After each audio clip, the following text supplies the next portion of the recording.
This video is sponsored by Squarespace.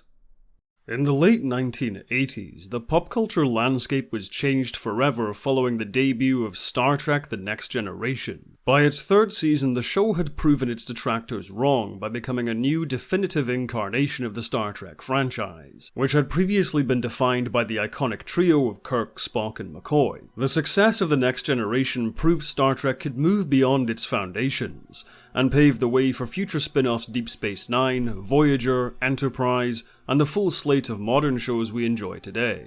In the early 90s, science fiction television was dominated by this single brand. The adventures of the crew of the USS Enterprise going boldly where no one has gone before, exploring strange new worlds and encountering strange new life, was what defined the genre on the small screen for many people, and there was seemingly no room for anything else. That is, until an unlikely but ambitious challenger stepped up to prove this assumption wrong. The year was 1993, and the name of the show was Babylon 5.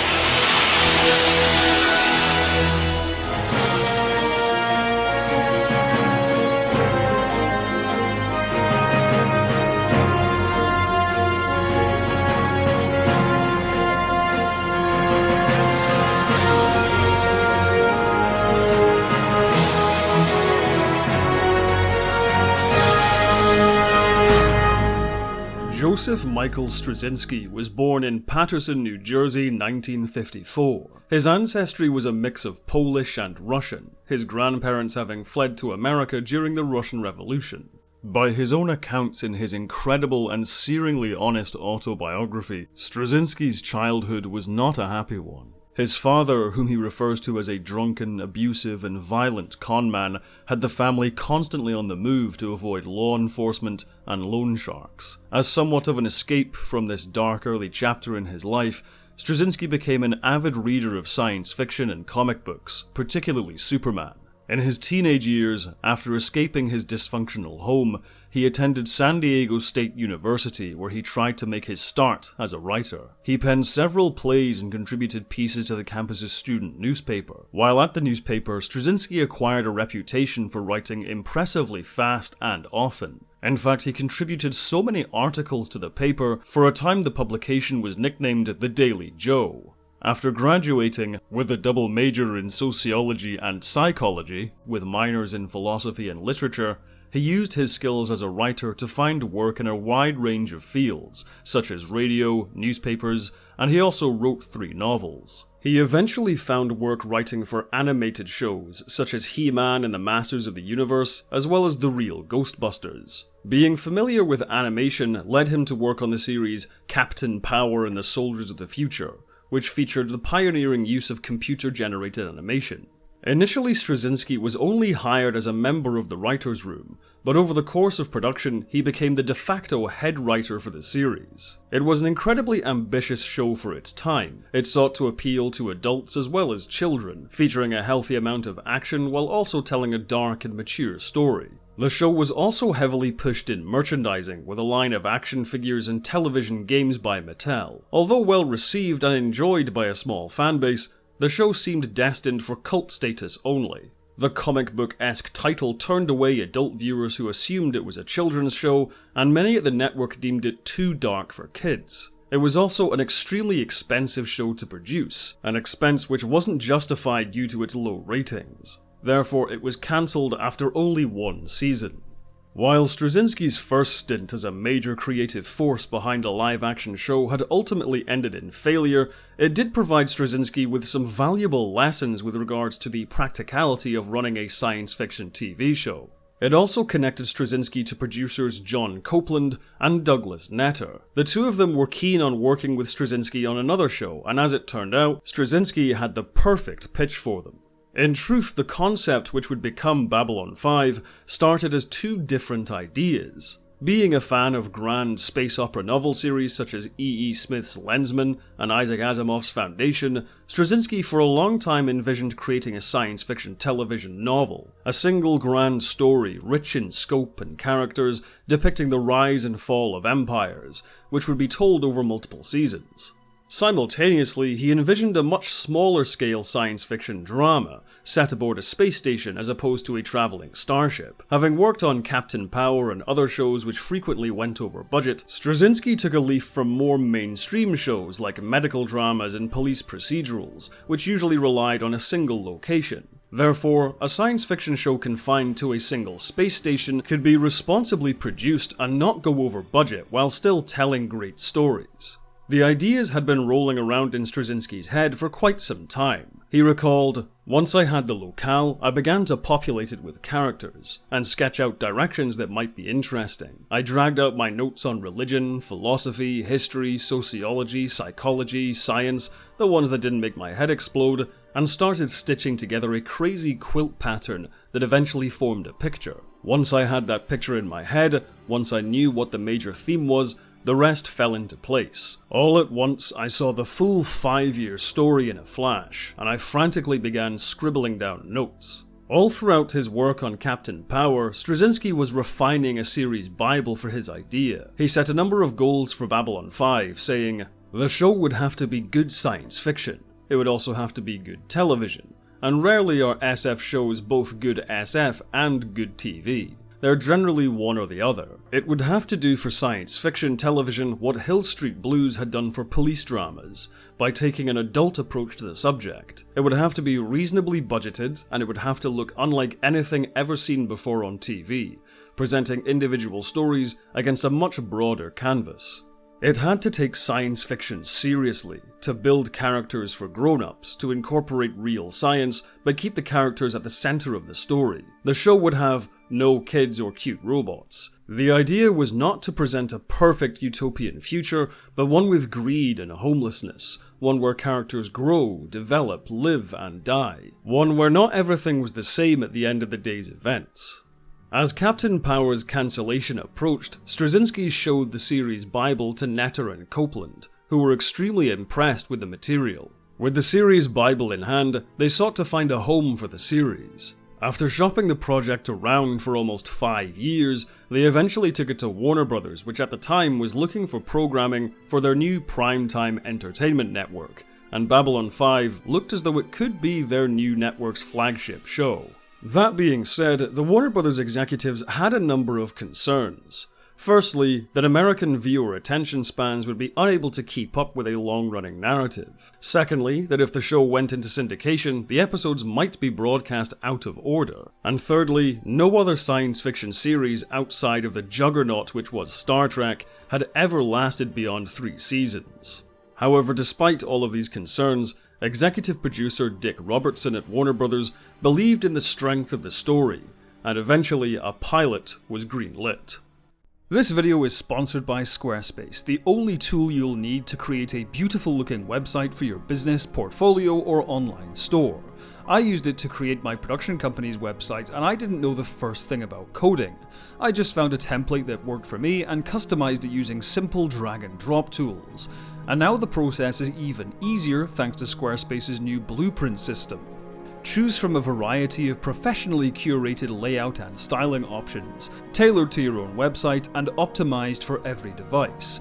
Easily launch your website and get discovered fast thanks to integrated SEO tools, and grow the way you want.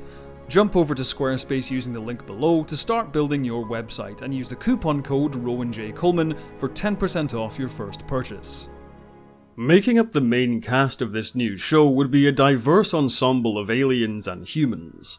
For the role of the station's first officer, Laurel Takashima, Tamlin Tomita was cast. Tomita broke into acting following an appearance in The Karate Kid 2, and starred in independent films such as Come See the Paradise and The Joy Luck Club. She also landed several guest spots in network TV shows before and after Babylon 5 in police procedurals, medical dramas, and is no stranger to sci-fi, appearing in Quantum Leap, Stargate SG-1, and much later the first season of Star Trek Picard. For the station's chief doctor, Benjamin Kyle, veteran of stage and screen Johnny Secca was cast.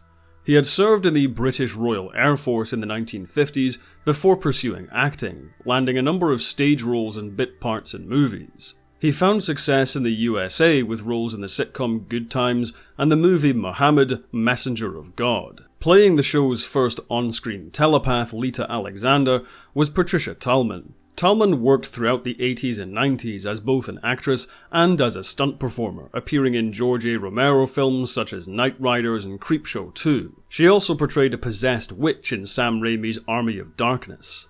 In the Star Trek franchise, she acted as either an extra or stunt performer across 50 episodes of the various shows. The same year she worked on Babylon 5, she also played Laura Dern's stunt double in Jurassic Park. Playing one of Babylon 5's principal alien characters was Mira Furlong as Delenn.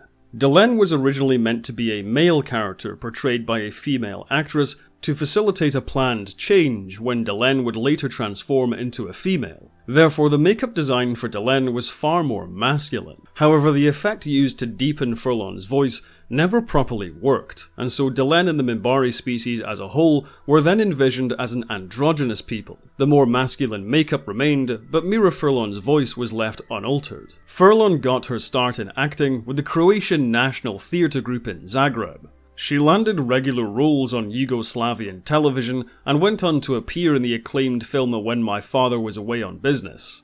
However, when her native Yugoslavia fell into a series of wars, she was forced to flee to the United States, where she became a member of the Actors Studio in New York and continued to perform regularly on stage before landing her role on Babylon 5. To play the station's security chief Michael Garibaldi, Jerry Doyle won the role.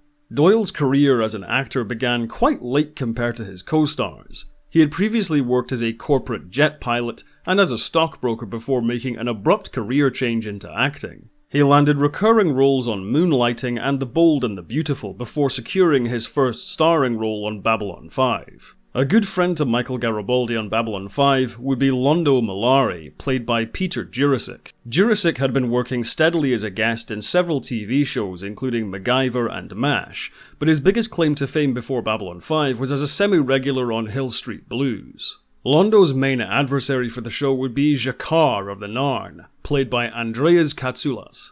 Katsoulas got his start as part of the Peter Brooks International Theatre Company before breaking into television and film.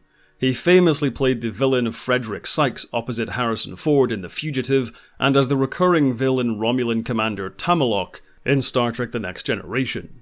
To play the station's commander Jeffrey Sinclair, Michael O'Hare won the role. Robert Michael O'Hare seemed at first to have a promising career as a professional football player, a sport he picked up to help overcome his childhood asthma, but found a love of acting while attending Harvard University. He led an acclaimed career acting on Broadway while also appearing in guest roles on T.J. Hooker, The Equalizer, and Tales from the Dark Side before becoming the lead in Babylon 5. Filming of Babylon 5's pilot movie The Gathering began in late 1992, filmed entirely on sets built not at Warner Brothers Studios, but instead in Sun Valley, California, inside an old factory which used to make hot tubs.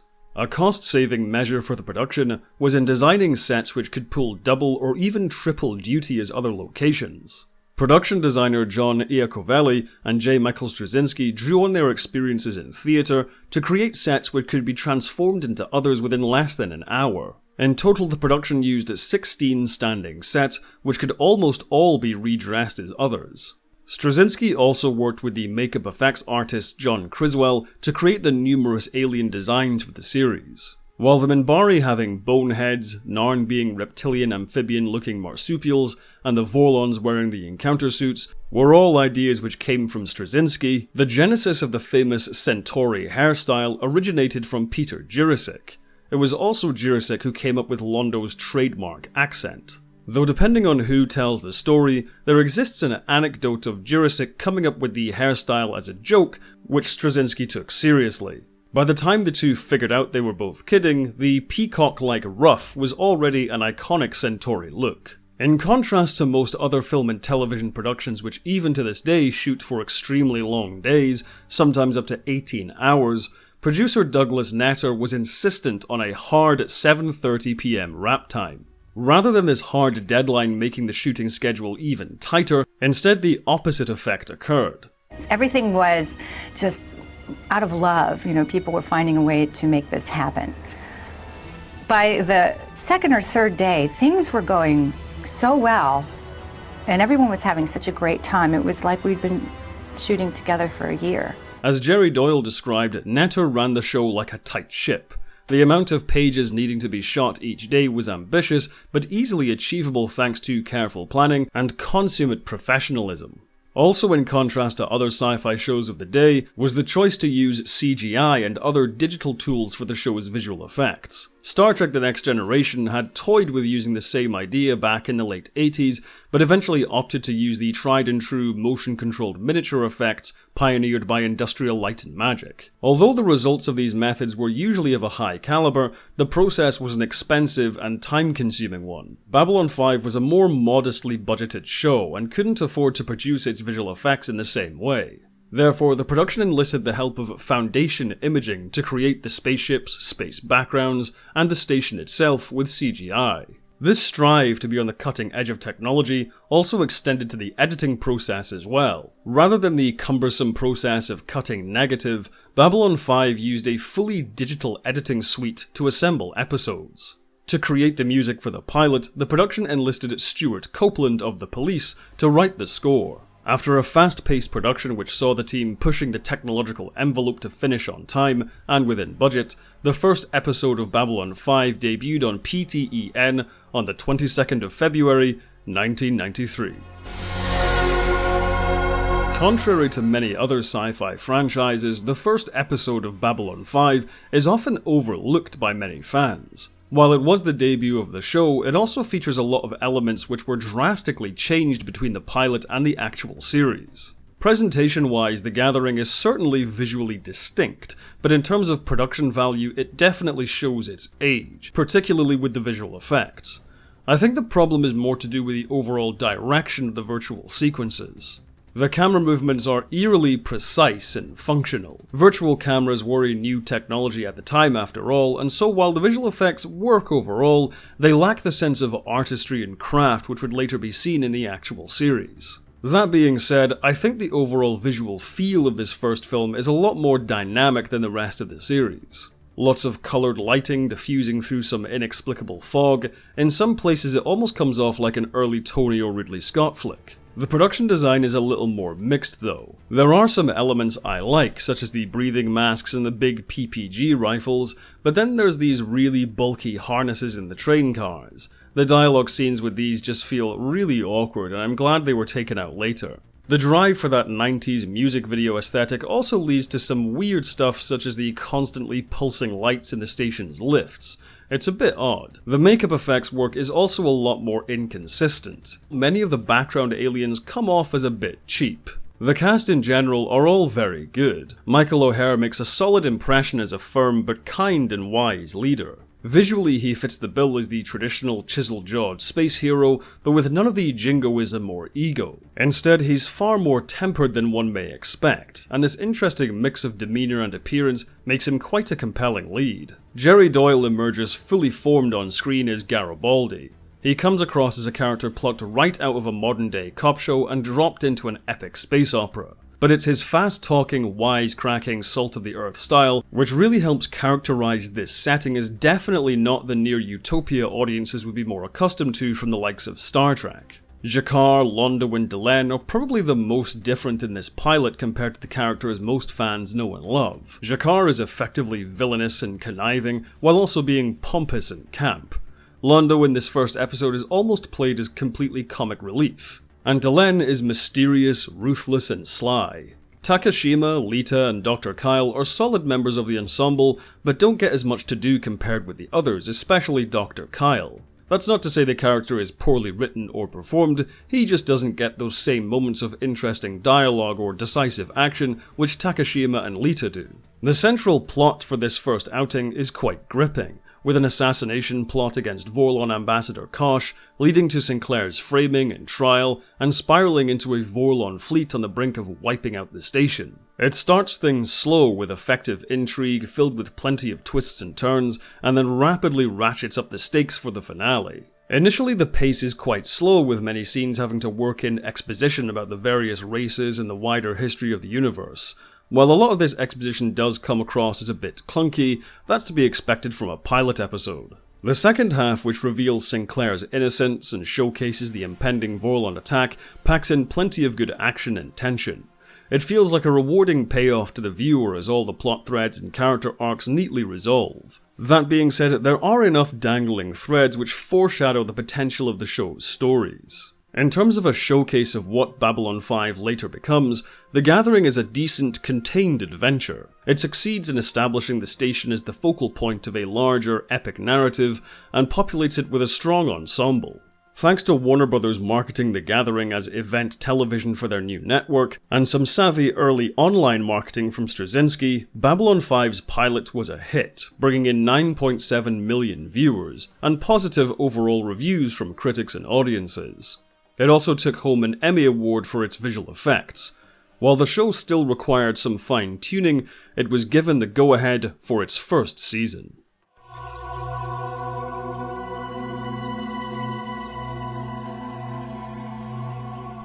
While The Gathering was a success, it took over a full year for Babylon 5 to begin its first season, and unfortunately not all of the cast could return.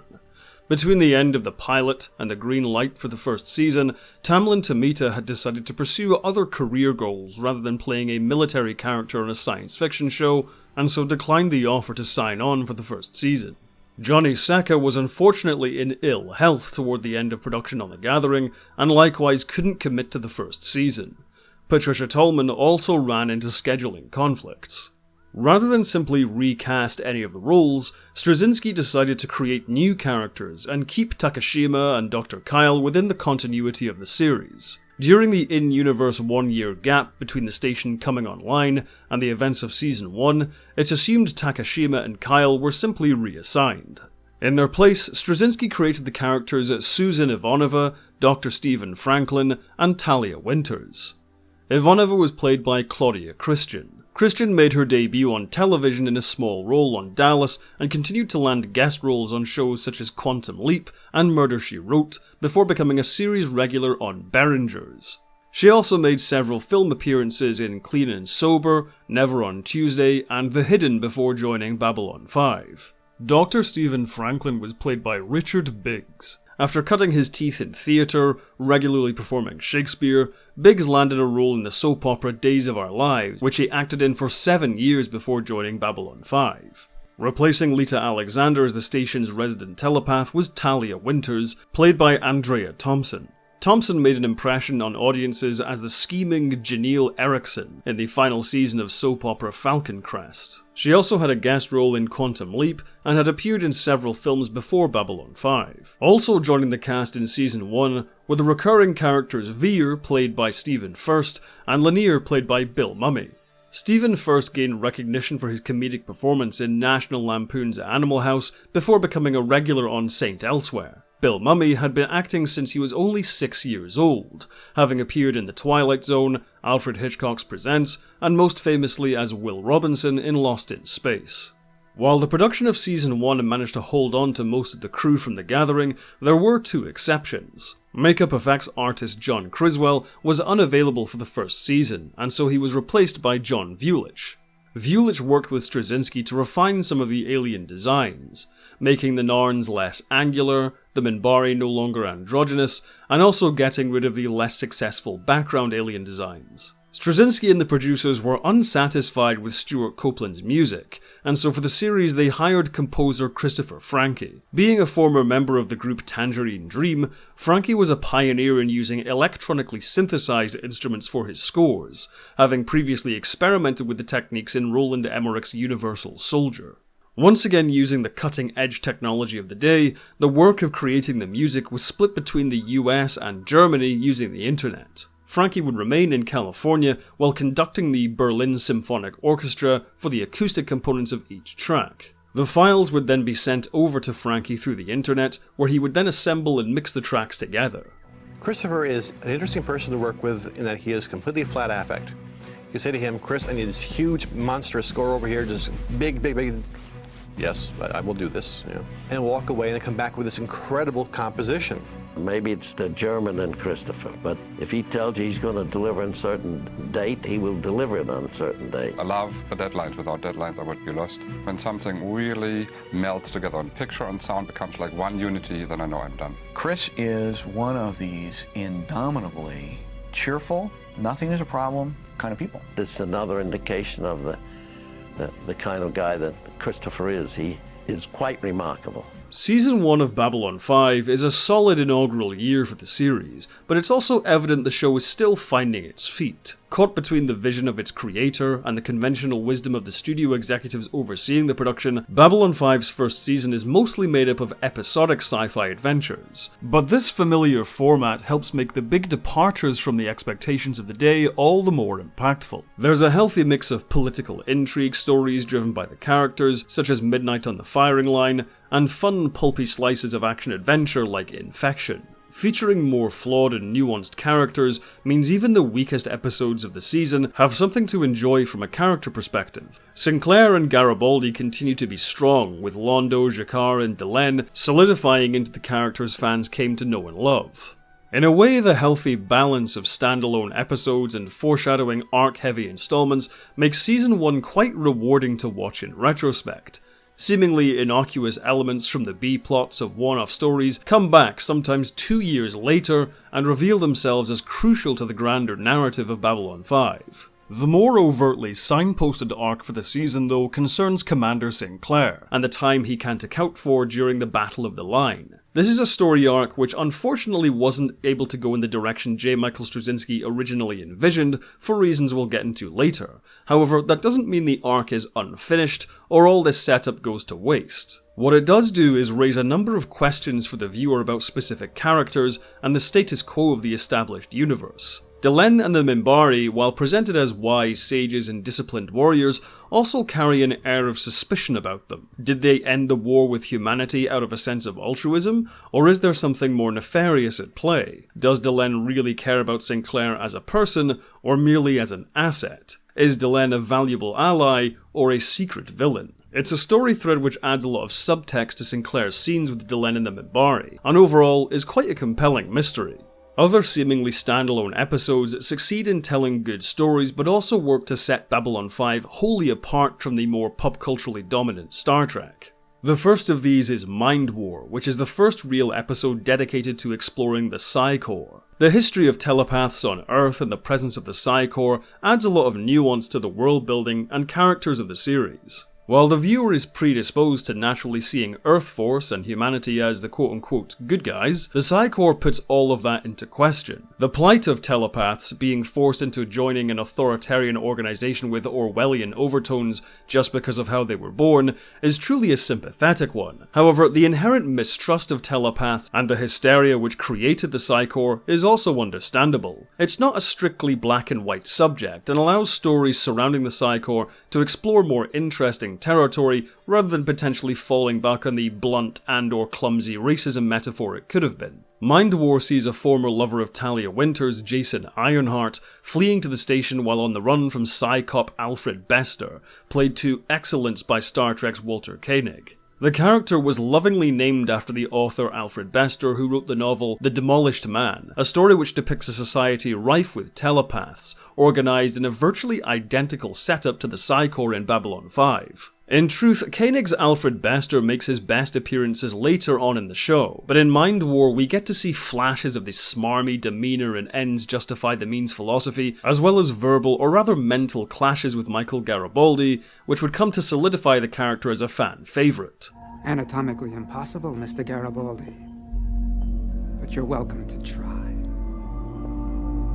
It's a character Koenig loved to play, far richer than his more famous Pavel Chekhov. While legally the main characters aboard Babylon 5 are on the same side as Bester during his hunt for Ironheart, morally they are totally opposed. This leads to an engrossing dynamic between the characters, as both sides are engaged in a battle of wits as they navigate the labyrinth of legality and regulation to produce their desired outcome without compromising their own positions. It fills the hunt for Ironheart with tension and thrills, while the episode also fascinates us with its themes surrounding transhumanism. At first glance, it's a standard police procedural with a sci-fi twist, but the heavy lifting it does in developing the characters and exploring the wider universe is incredibly impressive. The second episode of this variety I wanted to highlight is the often overlooked Believers. Once again, it appears as though this episode exists to hammer home to the audience that this is not the familiar Star Trek formula with a new look of paint. Dr. Franklin supervised the condition of a young boy, Sean. He states the terminal illness threatening Sean's life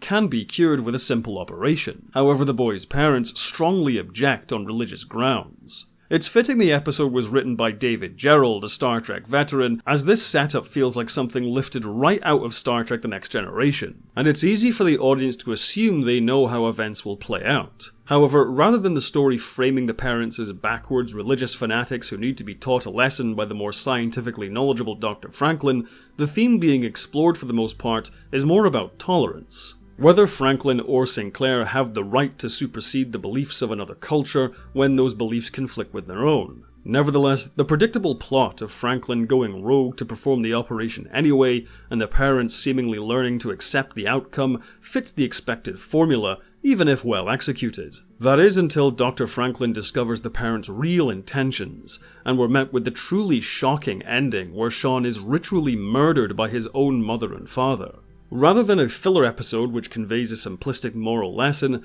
Believers ends with no one really being in the right, and what exactly constitutes being right in this specific situation is left for the audience to decide. While Mind War and Believers are strong examples of the above-average standalone episodes in Season 1, the biggest indicator that there is something else afoot is clearly shown in the pivotal Signs and Portents.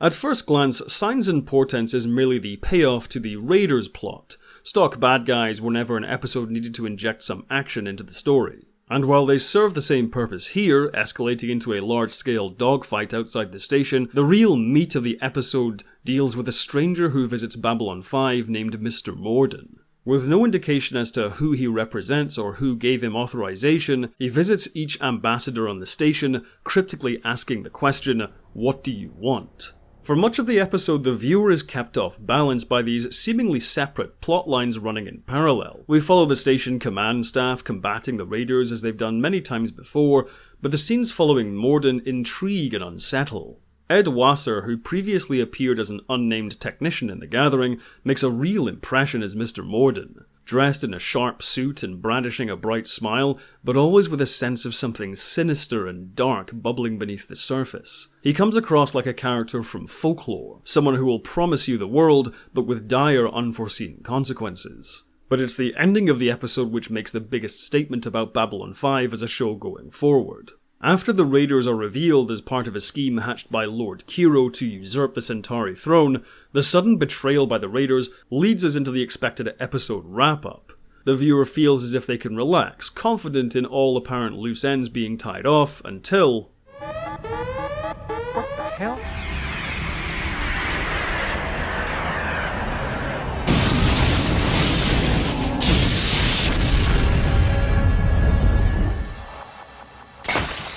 This is where Babylon 5 finally shows its hand to the viewer.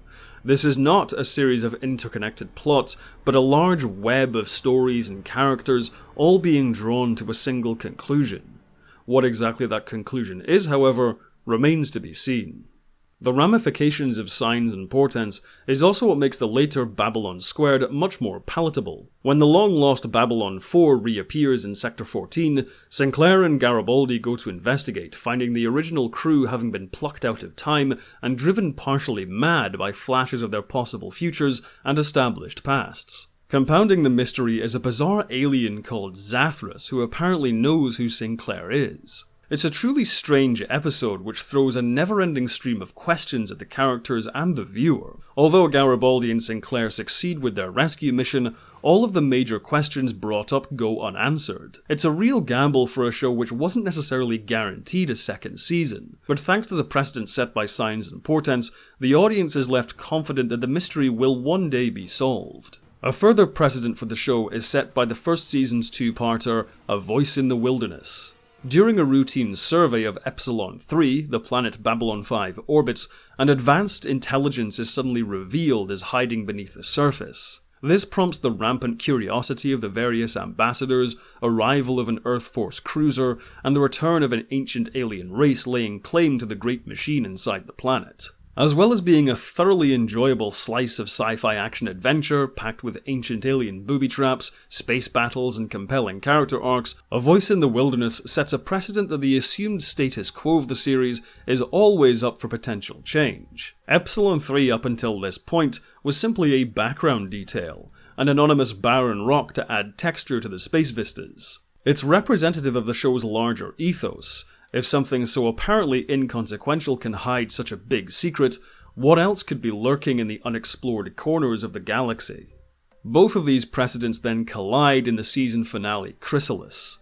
While Garibaldi races to uncover an assassination plot, Delenn carries a cryptic message for Sinclair, and Londo's newfound alliance with Mr. Morden takes him down a dark path. There's almost a feeling of inevitability with this final episode, as if the characters are caught up in events which, once set in motion, cannot be undone. The simmering conflict between the Narn and the Centauri finally boils over with Londo using his alliance with Mr. Morden to launch a devastating attack on a Narn outpost. Sinclair has never been closer to finding out what happened to him at the Battle of the Line, but his duties keep him from the answers he's been searching for all season. But most impactful is Garibaldi's failure to stop the assassination plot, which sees the Earth Alliance's president killed over Io. As Season 1 comes to an end, the station stands at a crossroads. The lingering plot threads and tantalizing mysteries which grip the viewer may never have been resolved had Babylon 5's first year not made waves. Thankfully though, it did. Season 1 of Babylon 5 was a hit for the Primetime Entertainment Network, and its ambitious storytelling had earned it some critical praise as well as another Emmy win. Season 2 was given the go-ahead, but the show's second year would see some major changes.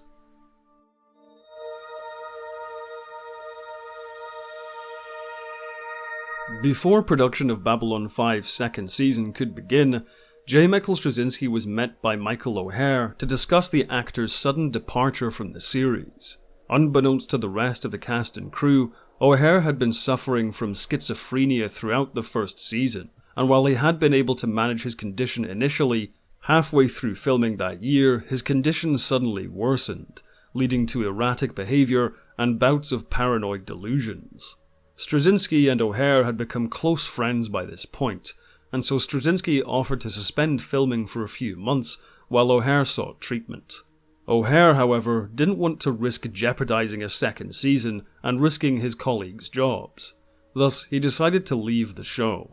Upon his departure, O'Hare asked Straczynski to keep the real reason for his leaving a secret. Straczynski told the actor, "I'll take the secret to my grave." To which O'Hare responded, "How about to my grave?" A request Straczynski honoured for the remainder of the actor's life. Straczynski only revealed this following Michael O'Hare's tragic death in 2012 at the age of 60. As with the changing cast members between The Gathering and Season 1, Straczynski chose not to recast Sinclair, but replace him with a new character. Captain John Sheridan was the result, played by Bruce Boxleitner. Boxleitner found early success in his television career, landing lead roles in How the West Was Won, Bring 'Em Back Alive, and Scarecrow and Mrs. King. He had previously made a foray into science fiction, playing the titular character in Tron, which also featured Peter Jurasik in a small role. Despite the abrupt change in leads, Boxleitner ingratiated himself to the cast and crew, becoming fast friends with Claudia Christian among others. Also joining the cast was Robert Russler as Warren Keffer. Keffer was created out of a studio note, with Warner Brothers asking Straczynski to create a hotshot pilot character. Straczynski never really liked the archetype, but obliged anyway with plans to kill off the character by the end of Season 2. Another recurring role was Zach Allen, played by Jeff Conaway, known for playing Kinnicky in the musical Grease and Bobby Wheeler in the sitcom Taxi. Season 2 of Babylon 5 is an overall improvement over its first. The plans for a larger narrative are more clearly on display, and the quality of standalone episodes continues to be strong. The production in general feels much more confident, the sign of a crew now far more accustomed to the experimental filmmaking techniques they had implemented the previous year. This newfound confidence is on clear display in the season's first episode, Points of Departure.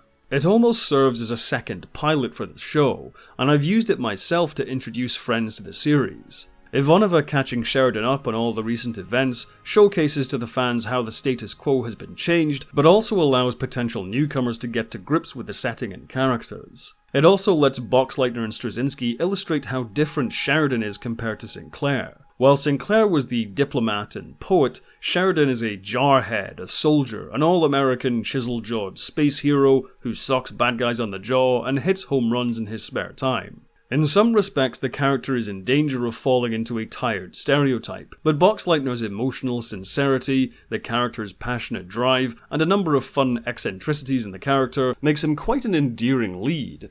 In fact, he was nicknamed Captain Smiley by Claudia Christian and Jerry Doyle. The episode also illustrates the stark difference between Sinclair and Sheridan when it comes to handling diplomacy. Whereas Sinclair was thoughtful and considerate, Sheridan is blunt and aggressive. While his passionate drive makes him a compelling lead to watch, it can also have him stumbling headfirst into volatile situations and making extreme gambles which could utterly destroy his position and even his life if things don't go his way. Ultimately, Points of Departure is startlingly impressive for an episode which had to introduce a new lead without turning off viewers, get potential newcomers up to speed, and continue the plot lines the series had already started. The revelation of Minbari souls being born in human bodies, no doubt meant for Sinclair to hear originally, still manages to satisfy despite the rushed delivery. Overall, it's a strong opener to the second season. The episodes following Points of Departure offer a healthy mix of standalone adventures and tantalizing glimpses of the larger narrative. Almost as a direct follow-up to the gripping Spider in the Web, A Race Through Dark Places sees Alfred Bester return to the station to uncover an underground railroad, helping rogue telepaths escape the PsiCorps.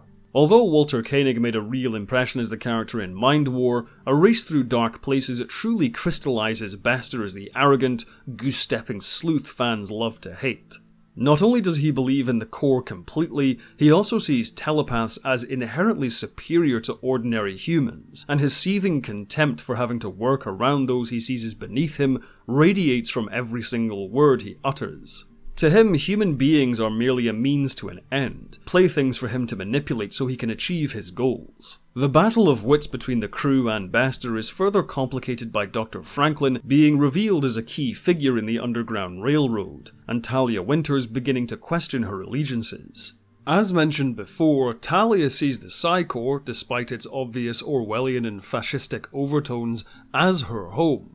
Hardly surprising considering it's literally the only place for telepaths to go without becoming fugitives. Which is why her belief in the Corps being shaken by the events of Mind War, Spider in the Web, and A Race Through Dark Places is so impactful. The fallout of these events are cumulative, forcing the character into a vulnerable place where she can only turn to the least likely of allies, though more on this later. The real meat of Season 2 begins in the pivotal episode of The Coming of Shadows. During a visit to the station by the Centauri Emperor, G'Kar plots to assassinate who he sees as the primary culprit of his people's suffering, and Londo joins with the conniving Lord Rifa to amass more power for themselves. The setup is a powder keg which, when blown, transforms the Babylon 5 universe forever. Central to this episode is the relationship between G'Kar and Londo Mollari. For fans, this pair are the true main characters of the series, who both embody the narrative themes and philosophical heart of the show. Off-camera, Peter Jurisic and Andreas Katsoulas got on like a house on fire, becoming firm friends after only a few weeks of filming. This real-life chemistry translates wonderfully to the screen, even if the characters are more often than not at each other's throats. Over the course of the first 2 seasons, the show pulls a kind of bait and switch with these characters. Initially, G'Kar is portrayed as a recurring villain for the series, the architect of several elaborate plots to amass power for himself and his people, which Sinclair and the station crew have to foil on more than one occasion.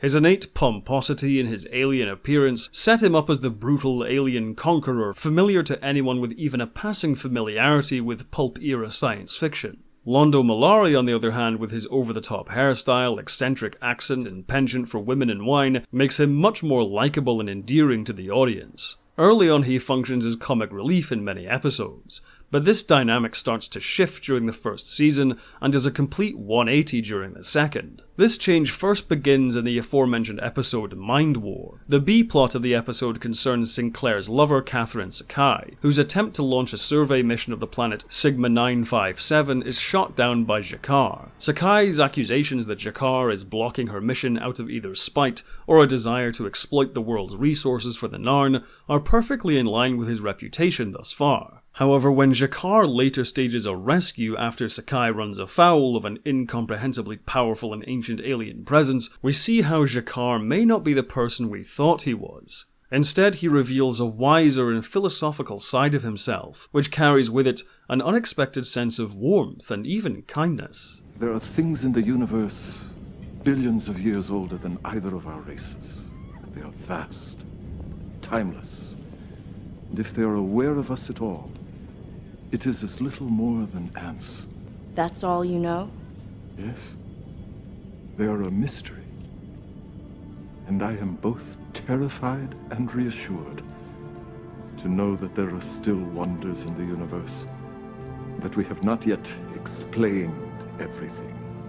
Londo, meanwhile, though amusing in his mannerisms, also reveals a kind of fanatical nationalistic pride, though pride for a prelapsarian vision of his people. When Mr. Morden posits his signature question, Londo showcases an aspect of his character we hadn't really seen yet. I want my people to reclaim their rightful place in the galaxy. I want to see the Centauri stretch forth their hand again and command the stars. I want us to be what we used to be. I want it all back the way that it was. Although his complicity in the death of Lord Kiro can be viewed as unwitting, and his order of the attack on the Narn outpost in Chrysalis as a moment of weakness, his actions in the Coming of Shadows are impossible to dismiss. When the Centauri Emperor suffers a fatal heart attack, Londo and Rifa see their opportunity to seize power and glory for themselves, and with the help of Mr. Morden's associates, Londo orders a surprise attack on a Narn colony which will plunge both races into war. The scene itself, however, is not Londo's darkest moment of the episode. That comes later when G'Kar, not yet aware of the attack, meets Minbari and the Zocalo for a drink after learning the Centauri Emperor intended to apologize for the Centauri occupation of Narn. He wanted to say he's sorry. What? He came all the way out here so that he could stand beside a Narn in neutral territory and apologize. The hatred between our people can never end until someone is willing to say, I'm sorry, and try and find a way to make things right again, to atone for our actions. I had no idea. No, I'm sure you didn't. Which is what makes this scene between the two so gut-wrenching, as Londo has to sit and share a drink with G'Kar, realizing what he has just done. I never thought I would be saying this, Minbari, but for the health of your Emperor.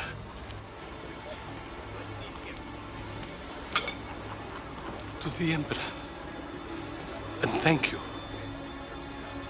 As the episode comes to a close, the full magnitude of Londo's actions are hammered home, and the status quo of the series is once again changed forever. They have crossed a line we cannot allow them to cross. As a result, 2 hours ago, my government officially declared war against the Centauri Republic. Our hope for peace is over.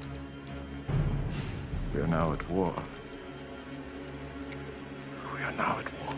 This ongoing conflict is what characterizes the rest of Season 2, even if much of it plays out in the background of other standalone episodes. A particularly strong example of this is in And Now for a Word. We view a story as an in-universe audience member of Interstellar News, as they air a special report on Babylon 5. It's an episode I've always enjoyed revisiting. In the grand scheme of things, the events depicted are pretty standard fare for the show by this point, however it's the larger story and character implications which add a lot of texture to the proceedings. Moments like host Cynthia Torkman occasionally letting her carefully staged-managed persona slip from time to time, the sycophantic jingoism of Senator Quantrell, and the propaganda-level advertisements for the PsiCorps. It all does a brilliant job of fleshing out the established world building and gives us a small glimpse at fun one-off characters. It's the regulars though who are used exceedingly well. The audience having knowledge that ISN doesn't gives every interview a nice bit of subtext. Both Londo and G'Kar being guilty of parroting their respective government talking points, Sheridan almost letting slip the real reason the Minbari surrendered at the Battle of the Line, and Ivanova clearly showing thinly veiled disdain for the mere presence of the reporters. But this sense of winking fun doesn't get in the way of some more substantive character moments, such as G'Kar recounting how he joined the Narn resistance after the death of his father, Dr. Franklin conveying the harsh realities of space travel, and Delenn being confronted by the unintended consequences of her transformation into a half-human. It's an episode which I've also used as an entry point for the series for friends and family, a solid showcase of the world, its characters, and the various stories playing out in Season 2. What directly follows In Now for a Word is a far more personal and dark story, In the Shadow of Zahadum. Sheridan discovers that the mysterious Morden was in fact a crew member on the Icarus, the science vessel which was destroyed in the accident which killed his wife. As he delves deeper for some answers, his investigation prompts Delenn and Kosh to reveal a great threat looming on the horizon. As mentioned earlier, Sheridan, for most of Season 2, nicely embodied the archetype of the chisel-jawed space hero ripped right from the heyday of pulpier science fiction. But here we see a different side of Sheridan. In his pursuit of getting answers out of Morden, Sheridan circumvents regulations and the law, abusing his authority as station commander to get what he wants. But in his desperation he forces Garibaldi to resign and comes close to compromising the larger plans laid out by Kosh and Delenn. When it's finally revealed the Minbari and Vorlons have been playing a dangerous game of chess to prepare for the coming Shadow War, Sheridan is forced into making a difficult decision. The episode presents Boxliner with a fantastic opportunity to showcase his range as an actor. Although Sheridan may fit the image of a heroic space captain, In the Shadow of Zahadum also shows us how ruthless he can be if something or someone gets in the way of what he wants. While ultimately Sheridan has to let Morden go, we are left with a profound sense of foreboding of the impending conflict, but also uncertainty about our supposed hero as well. An episode which has little or nothing to do with the grander narrative of Babylon 5, but I feel is worth bringing up, is Confessions and Lamentations. Dr. Franklin races to find a cure for a virus which is tearing through the Markeb race like wildfire, and threatens to jump to other species as well. While Babylon 5 tends to avoid the Star Trek style of direct social allegories, the episode being written as a metaphor for the AIDS crisis, the cultural element among the Markab, the virus being seen as a sign of moral corruption, is a crucial component of what makes the story so effective. The substance of the story focuses on the social and political aspects of a pandemic, which don't always get the same amount of thought as the medical side of things. Now, at the time of writing, the COVID-19 pandemic is still ongoing, if hopefully winding down somewhat. And having lived through a pandemic myself, I found Confessions and Lamentations to be startlingly relevant on a recent rewatch. The complacency and ineptitude of governments, the false machismo of authority figures, the callousness of onlookers, and indeed the emboldened racial discrimination. In some ways, the episode revisits similar themes expressed in Season 1's Believers, only wrought on a much larger scale. The crisis is not a failure of science, but a failure of empathy. Rather than coming together to confront the crisis united, instead groups and individuals frantically look for someone to blame and a reason not to care. And much like Believers, the episode refuses to give the audience the sunshine and roses ending many viewers would expect. The greatest tragedy of this story is that this could have been prevented. This didn't need to happen. Yet despite the extinction of the entire Markab race, the failings which led to the deaths of so many are still to be redressed. Later in the season, during the episode Divided Loyalties, Lita Alexander, Babylon 5's originally assigned telepath, returns to the station warning of a sleeper agent planted by the PsiCorps. Running parallel to this thread is the evolving relationship between Ivanova and Talia.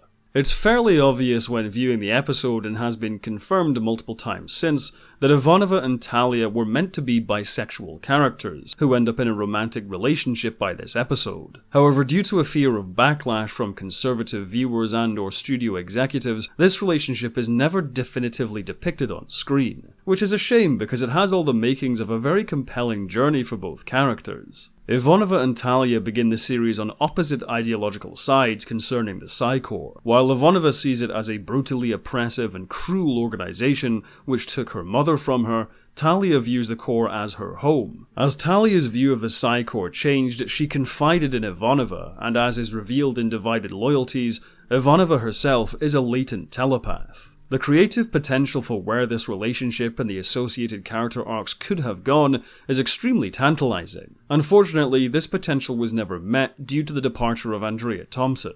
Thompson, though billed as a series regular, didn't feature in a lot of episodes, and when the character did appear, Talia functioned more as a plot device. Rarely was she the centre of any stories herself, barring a few exceptions. Therefore, Thompson ultimately decided to leave the show on amicable terms. Thus, in spite of a red herring which suggests Ivanova may be the sleeper agent, Talia is revealed as the one Lita is looking for, and she is sent back to the PsiCorps. It's a solid enough episode, but this ending has always left long-time fans wondering what might have been with these two characters.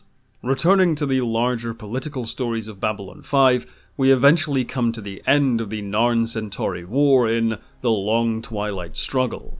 As the decimated Narn military launches a last desperate mission to stave off defeat, Londo once again calls on Mr. Morden and his associates for assistance. True to form, Babylon 5 does not give the audience the inspiring story of an underdog triumphing in the face of overwhelming odds. Instead, there is an inevitability to the Narn's defeat. Yet somehow this only heightens the tragedy. As we watch the last of the Narn fleet being utterly destroyed by the Shadow Vessels, we realise that the Narns simply had no chance of ever winning against this kind of power. With the last of their ships gone, the Centauri roll on to the Narn homeworld, further beating an already defeated foe. And watching from one of the ships is Londo, confronted with the reality of what he thought he wanted to see for so many years. Andreas Katsoulas delivers a simply heartbreaking performance as Jakar, when he is forced to leave the council chamber. No dictator, no invader can hold an imprisoned population by force of arms forever. There is no greater power in the universe than the need for freedom. The Centauri learned this lesson once. We will teach it to them again. Though it take 1,000 years, we will be free.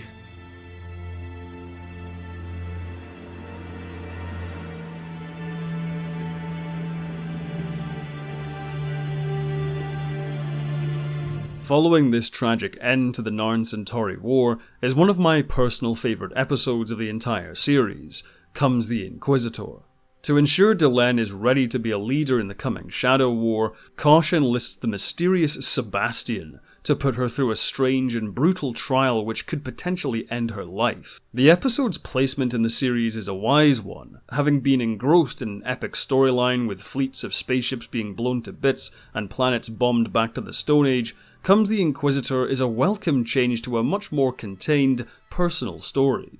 It's wall-to-wall character work, with the Inquisitor interrogating Delenn and eventually Sheridan's very soul. Though Sebastian and the Vorlons clearly operate on a line of logic, it is a logic totally alien to the main characters and the viewer. In a way, it is the Vorlon-Shadow conflict in microcosm, the manipulation of younger, less powerful beings through technologies and for purposes they have little hope of ever truly understanding. While Mira Furlon and Bruce Boxleitner are typically great throughout the episode, it's guest star Wayne Alexander, the titular Inquisitor, who steals the show. He has a clear disdain for seemingly every living thing in existence, but by the end of the episode, we come to understand he is truly angry and disdainful at himself most of all. Much like Mr. Morden, Sebastian feels like a character right out of an old folktale. His totally anachronistic appearance and cryptic line of questioning is further enhanced by the chilling revelation that he is in fact Jack the Ripper. Ultimately, he's a truly evil being getting exactly what he deserves. He is trapped in servitude to the Vorlons, periodically revived over the centuries to test individuals, demanding they meet a standard he himself never could. In contrast to the larger, grittier setting of Babylon 5, Sebastian's presence is truly weird, but it adds further depth to the universe and builds the mystique of the Vorlons even more. In the grand narrative of Babylon 5, Comes the Inquisitor always stands out for me as something totally unique and strange, but utterly compelling.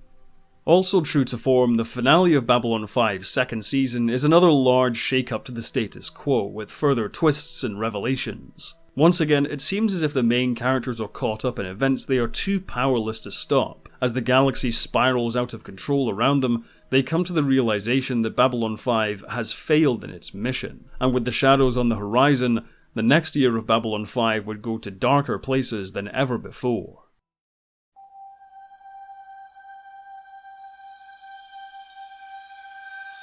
For Season 3 of Babylon 5, the creative team were effectively given carte blanche to make what they wanted, as from then on Warner Bros. Gave no more studio notes, though this was not a good-natured endorsement of the series, but rather due to, as J. Michael Straczynski put it, benign neglect. Despite being billed as a flagship show for the Primetime Entertainment Network, it seems Warner Bros. Decided they had bigger priorities than overseeing Babylon 5. This strange quirk of fate allowed Straczynski and the other producers to be far bolder in their storytelling ambitions. With well over half the season being purely dedicated to the larger arc, only a handful of episodes can be regarded as truly standalone, with even the B-plots of some of these being integral to the larger narrative. This focus on the central arc also seemed to merit the same focus from the writing team, which for Season 3 stopped being a team. Instead, the whole 22-episode season was written entirely by J. Michael Straczynski himself, the first time a single writer had written an entire season of a show in US television history. As well as this change in the writer's room, further changes to the cast also occurred. Patricia Tallman returned to the show, becoming a series regular. The show also added Jason Carter as Marcus Cole. Like many of his co-stars, Jason Carter cut his teeth in theatre, performing on the West End in several acclaimed productions. His first television role was in the BBC children's series Jackanory Playhouse. Thanks to this benign neglect and narrative focus, Season 3 is even stronger than Season 2. With much of the foreshadowing and setup taken care of in the previous two seasons, the show is free in its third year to really kick things up a gear. Huge unexpected twists and turns with the same weight as the fall of the Narn homeworld, and character-rich outings like in the Shadow of Zahadum abound in Season 3. But despite how much Season 3 leans into the main story arc, there is still a strong set of one-off episodes to enjoy as well. Convictions is a high-octane action thriller which sees a mad bomber hold the station hostage, but probably the most memorable part of the episode is the B-plot, which sees G'Kar and Londo trapped in a broken-down elevator. You want to live as much as I, hmm? Oh, yes, but I would much rather see you dead. There is also Passing Through Gethsemane, which features a characteristically excellent guest performance from Brad Dourif as a monk haunted by dreams of violent murders. It's an introspective mystery story which tackles difficult moral questions and engenders a great deal of sympathy for a fascinating one-off character. No, I know, Theo. No, I know.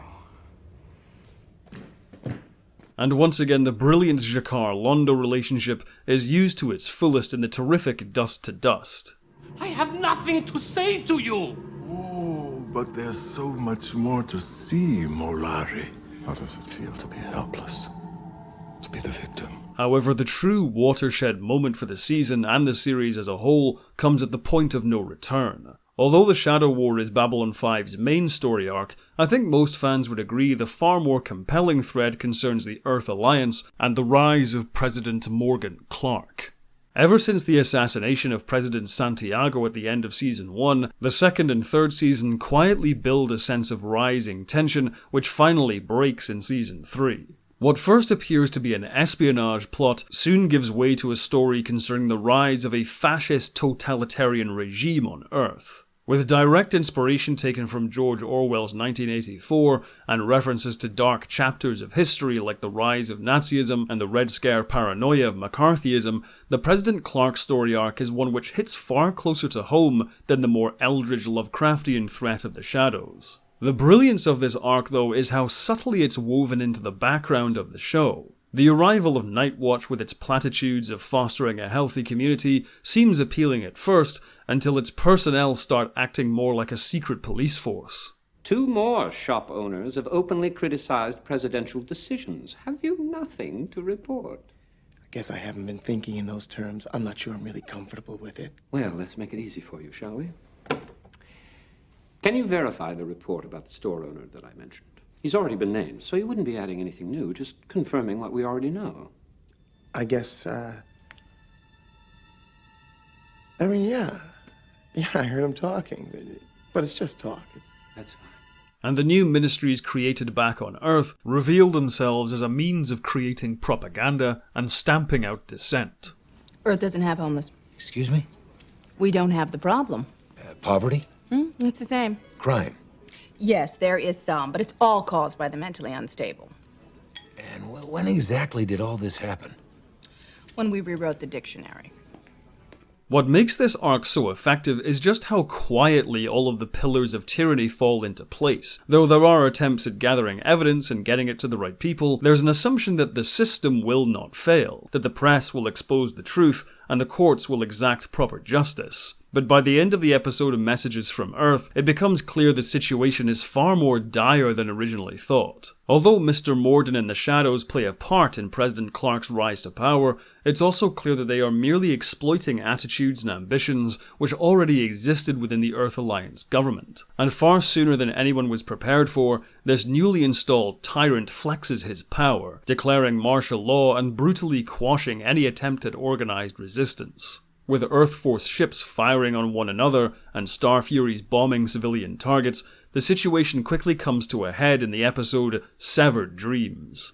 Quite possibly the best episode of the entire series, Severed Dreams sees Babylon 5 forced to declare independence from the Earth Alliance and stand its ground against a fleet of ships sent to take over the station. The previous 2 episodes, Messages from Earth and Point of No Return, were really just the warm-up act to this one. But now all the pieces are in place, Severed Dreams takes on a pace which constantly accelerates until its climax. One particularly strong scene shows the downfall of ISN. Sets and news anchors which have until this point been relegated to background exposition suddenly feel like real people in danger. Putting this twist on such a familiar element of the show is truly effective in shocking the audience. Armed troops have begun moving in on the ISN broadcast center here in Geneva. We just saw them coming around the corner. We're trying to get a camera down there to document what's going on. Listen to me. There's information you don't have. What's been going on for the last year, we haven't been allowed to tell you. And with 2 rogue destroyers headed for Babylon 5, our main characters are finally forced into making the decision they've so desperately wanted to avoid. If it was just us, hey, you pays your money, you takes your chances, but it's not just us. There's 250,000 people here and billions more out there counting on us. If we surrender, they'll court-martial us. If we fight and lose, they'll probably kill us. They probably will at that. So the choice is yours. I say fight. Fight. Fight. Once the decision is made, there's truly no going back, a fact which is heartbreakingly apparent when Sheridan has to say goodbye to his father. Well, there's a lot going on right now, and I don't know when I'll be able to call again. Son, I see what's going on. I can't imagine the kind of decisions that are going through your mind right now. I'm sure they're not easy. But when push comes to shove, you've always done the right thing. Now, I know you've probably got a million things to do. And I guess, I'll talk to you when I talk to you. Goodbye, Dad. The inevitable clash at the end of the episode is a desperate pitched battle with the station and main characters never before being in such danger. With heavy losses on both sides, it all comes down to the wire, with Sheridan and his allies scraping by with a victory, only for Clarke's reinforcements to arrive. All seems lost until Delenn, flanked by 3 Minbari battlecruisers, triumphantly arrives, giving us a well-deserved punch-the-air moment. Only one human captain has ever survived battle with the Minbari fleet. He is behind me. You are in front of me. If you value your lives, be somewhere else. This victory is hard-fought, costly, and far from clean, but the main characters emerge on the other side, renewed, secure in their ideals, and ready to face the coming of the Shadows. Though the President Clarke storyline is far from over, Severed Dreams is its most important chapter. The episode took home multiple awards, including a Hugo for Best Dramatic Presentation, the second time the show managed to win the award, fending off far more popular heavy hitters. Alongside these far-reaching political stories, Season 3 also features some bold and exciting arcs for the characters. One such arc is the beginnings of a possible romance between Marcus and Ivanova. Ivanova has long been a fan-favourite character, and for good reason. Claudia Christian brings a great combination of toughness and gravitas, but also humour and quirkiness. And although the character gets plenty of laughs, Ivanova is also a deeply tragic figure. Ever since Talia's departure, Ivanova effectively ceased having any kind of personal life, being the only surviving member of her family and totally dedicated to her work, which is what makes Marcus such a ray of sunshine in the character's life. Similarly honourable and headstrong, but with an enjoyable sense of humour and a sharp wit, which thankfully never undercuts the drama of any stories. Initially their relationship appeared to be platonic, but over the course of the season, it becomes clear the two harbour romantic feelings for one another. While I'm not one for shipping, it's so obvious just how perfect these two are for one another, and the relationship forms a classically engaging will they won't they arc for the series. Nuzin Falani and Alice Midron. What does that mean? It's just a greeting. A darker arc concerns Dr. Franklin's growing addiction to stims. It's a sensitive subject which is handled with great tact and respect in the show, and Richard Biggs and Jerry Doyle both deliver terrific performances throughout, as Franklin and Garibaldi's relationship is tested to the limit. The thing about medicine is that it all comes down to the numbers. X amount of stims in your bloodstream proves that you're not addicted. Y amount proves that you are. Reaching its climax in the episode Shadow Dancing, Franklin's struggle to keep fighting and retake control of his life is given the appropriate emotional weight, as he literally pulls himself out of the gutter and finds solace once again among friends. Later Season 3 also gave us the two-parter War Without End. By this point, the treatment Michael O'Hare was undergoing for his illness was partially successful, allowing him to make a small cameo in The Coming of Shadows and a guest appearance here. It's extremely gratifying to see Sinclair return and join forces with Sheridan. The episode as a whole is an infectiously fun time travel adventure, with Tim Cote's Zathras also making a welcome return. Zathras understand. No, Zathras not understand, but Zathras do. Zathras good at doings, not understandings. What makes the episode so significant, however, is the denouement to Sinclair's character arc. Sinclair takes Babylon 4 back in time to the First Shadow War, presenting us with the incredible twist that all this time Sinclair was in fact Valen, the greatest warrior and most holy figure in Minbari history. Whether this was always intended to be Sinclair's arc is unclear, but it's a fitting send-off for the character and a touching farewell to Michael O'Hare. Our main characters barely have time to stop for breath though, with the present Shadow War now in full swing. The episode Interludes and Examinations, which actually preceded War Without End, is a critical chapter in this war. However, it also carries with it another tragedy for Londo Mollari. Having severed his ties with Mr. Morden and manipulated Lord Rifa into doing the same, Londo awaits the return of Adira, a character from Season 1's Born to the Purple, and possibly the only person Londo ever truly loved, and who truly loved him in return. Gods feel. I feel happy. And while Londo was guilty of many terrible things, the layered characterization and nuanced performance from Peter Jurasik still makes you feel for him when Adira is murdered on the transport to Babylon 5. Who is that? I'm sorry, this isn't... I said, who is that? Her name is Adira Tari. Londo.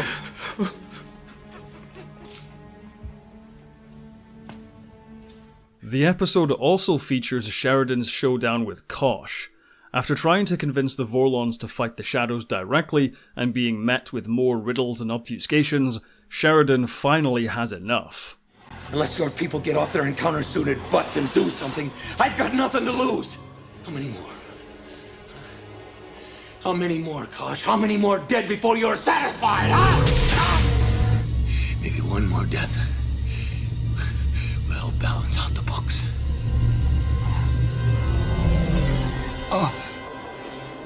The brief moment of gratification in seeing the Vorlons going head-to-head with the Shadows is soon undermined by Kosh's shocking death at the hands of Mr. Morden's associates. Of all the characters in Babylon 5's ensemble, Kosh was naturally the most difficult to figure out, being the most alien. However, thanks to his iconic design and cryptic dialogue, he could be just as compelling as the others. Kosh was certainly responsible for some morally questionable acts, and though the character is almost impossible to read emotionally, by the time he reaches his end, it becomes clear in his own way that he really did care about Sheridan and his crew. Despite the character's impenetrable shell and unreadable emotions, Kosh's demise is still extremely moving, Kosh appearing to Sheridan in a dream at the moment of his death, symbolized by Sheridan's own father. I wish I could have done more for you. There's so much I should have said, and now it's too late. You've got to go now, John. No, don't leave. It's all right, son. See, as long as you're here, I'll always be here. A far more deserving fate meets the conniving Lord Rifa, however, when Londo outwits his rival on Narn with the begrudging help of G'Kar. Although we as viewers already know the death of Londo's true love Adira was instigated by Morden and not Rifa, seeing Rifa meet his just deserts still satisfies. After a solid victory against the Shadows, a momentary reprieve in the conflict leads to another startling twist when Sheridan's supposedly deceased wife Anna suddenly arrives on the station. Central to the arising conflict is the romance between Sheridan and Delenn. Now, truth be told, the love story between these two has never been one of my favourite parts of the show. That's not to say it's bad, but the way it develops feels sometimes at odds with the larger tone of the series. As mentioned before, Babylon 5's world-building was consciously made to feel more grounded and true to life than the optimistic near-utopian future seen in Star Trek. However, the larger thematic influences on the show are much more ancient and mythological, drawing from biblical stories and Arthurian legend in particular. In fact, J. Michael Straczynski often likened Sheridan and Delenn to King Arthur and Guinevere. Thus, the romance between the two characters takes on a kind of chivalrous traditionalism, grand gestures and swooping melodrama, as opposed to the crusty banter or fun chemistry seen in the likes of Ivanova and Marcus or Sinclair and Sakai. The Sheridan-Delenn relationship works on paper and is very well acted, but tonally it does stick out. That being said, that unrelenting emotional sincerity only enhances the drama in the Season 3 finale, Zahadum.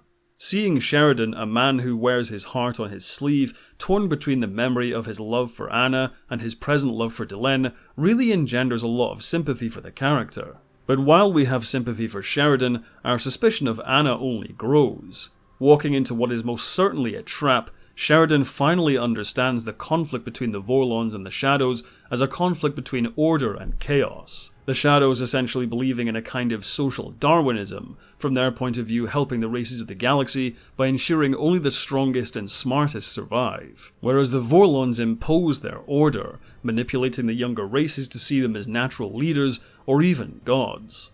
Despite the pleasantries of the Shadows, when it becomes clear they have no intention of letting Sheridan leave of his own accord, he springs his own trap. Intercut with Sheridan's goodbye message to Delenn back on the station, emotions run high as Sheridan meets his end in a desperate but daring strike at the heart of the Shadow homeworld. And I want you to know that I love you, Delenn. Goodbye.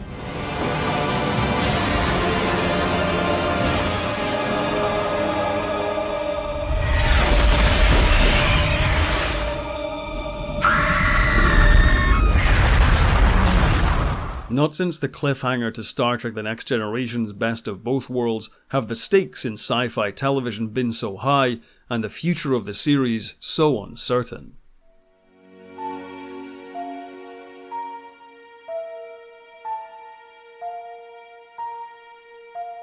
Season 3 had been an enormous success for Babylon 5. Many fans argued the third year is in fact Babylon 5 at its height, and it's easy to see why. Not only had it successfully carved out its own space in pop culture, running alongside the ever-dominant Star Trek, the high quality of the stories also wanted widespread critical acclaim and eternal devotion from a small but extremely loyal fanbase. The franchise had also begun to expand beyond the confines of television, with a line of official tie-in novels and comic books. But in spite of the success, the future of the series was suddenly on shaky ground. The primetime entertainment network, Babylon 5's home network, was well on its way to shuttering. Corporate reshuffling and contractual disputes saw the network lose a huge chunk of its financial support and miss out on the revenue from many of its shows. By 1997, the writing was on the wall for PTEN, and it seemed the same was true of Babylon 5. Having originally taken 5 years to find a home on Warner Bros., and with low, albeit consistent ratings, the prospect of another network picking up Babylon 5 was pretty much a pipe dream. Thus, Season 4 of Babylon 5 would likely be its last. Not wanting to see the show end on a cliffhanger, J. Michael Straczynski decided to reshuffle his plans for the series, bringing a number of storylines originally planned for the 5th season forward into Season 4. As a result, Season 4 features no standalone episodes with self-contained adventures. Instead, all 22 episodes, once again written solely by Straczynski, are purely dedicated to the main story arcs of the show. This gives Season 4 of Babylon 5 an unrelenting fast pace, with a palpable dramatic tension which never lets up until the end of the season. But first, Babylon 5 had to carry on after the apparent death of Captain Sheridan and the disappearance of Mr. Garibaldi. The conclusion of the Shadow War is something some fans consider to be quite rushed, resulting from Straczynski having to bring several storylines forward. However, I personally disagree with this assessment. The first 6 episodes of the season are indeed packed, but this overstuffing of twists, double crosses, and space battles feels quite justified and features some of the best moments in the whole series. While I'm generally against bringing characters back from the dead, Sheridan's return from Zahadum leads us into exploring some fascinating ideas. This exploration is largely facilitated by the character Lorien, once again another excellent performance from Wayne Alexander. Just as the show had pondered the existence of a soul and life after death, the possibility of Sheridan coming back from the dead is a matter of will rather than biology. The two-hander scenes between these two characters feel like something from a stage play, and just like Sheridan's initial demise, the climax of this sequence proves to be quite moving. It's getting darker. I know. Your close friend. It's easy to find something worth dying for. Do you have anything worth living for? It may not work, but I can hope. Hope is all we have. Sleep now. I will watch and catch you if you should fall.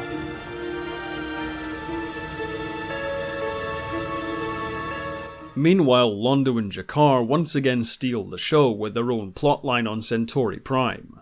Central to this plotline is the Centauri Emperor Cartagia. Inspired by the infamous Roman Emperor Caligula, Cartagia at first seems to be merely a spoiled aristocrat, installed sometime in Season 2 presumably to be Lord Rifa's puppet. However, the character is soon revealed as a sadistic, raving lunatic. Guest star Robert Krimmer is clearly having a blast playing the role, feasting on the scenery around him. The character would be highly amusing if he wasn't also completely terrifying. His casual violence is one thing, but his self-obsession and narcissism is what makes him so dangerous. He is so consumed by his own ego, his quest for godhood threatens to destroy Centauri Prime itself. You and I, Molari, we will turn Centauri Prime into an inauguration pyre. To commemorate my ascension into godhood, the fire of our world will light my way. If I become a god, how will our world survive without me? Let it burn, Mollari. Let it all end in fire. With everyone else in the Centaurum too afraid to move against Cartagia, G'Kar becomes the only person Londo can turn to. G'Kar must play a crucial role in Cartagia's assassination, but in return, G'Kar demands Mollari free his homeworld from Centauri occupation. In a fitting piece of dramatic irony, these two bitter enemies are also each other's only hope. In a further bit of dramatic irony, when the time comes, it is Vir, not Londo, who ousts Cartagia. Stephen Furst is a delight from his very first appearance on the show, and becomes a critical component of Londo Mollari's tragic rise to power. Furst's expert comedic timing and Vir's wonderful eccentricities cement him as solid comic relief, but also as the walking embodiment of Londo's conscience, the innocence he lost along the way. Therefore, Londo comforting a guilt-ridden Vir following Cartagia's assassination is simultaneously cathartic and also deeply tragic. Don't you understand it? I've never done anything like this before. I close my eyes and I always see his face.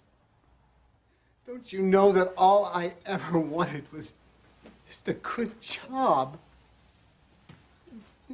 Small title, nothing fancy. I never wanted to be here. I never wanted to know the things that I know or to do. I know, Vir. I remember when you first arrived on Babylon 5. You were so full of life, innocent. I was not kind to you. I think that I did that because I was envious of you. Envious that you had come so far and were still innocent. You did a hard thing. But you still have your heart. And your heart is a good one. Though Londo's conspiracy against Cartagia is successful, he is further heartbroken when he finally discovers it was Morden, not Rifa, who had Adira killed.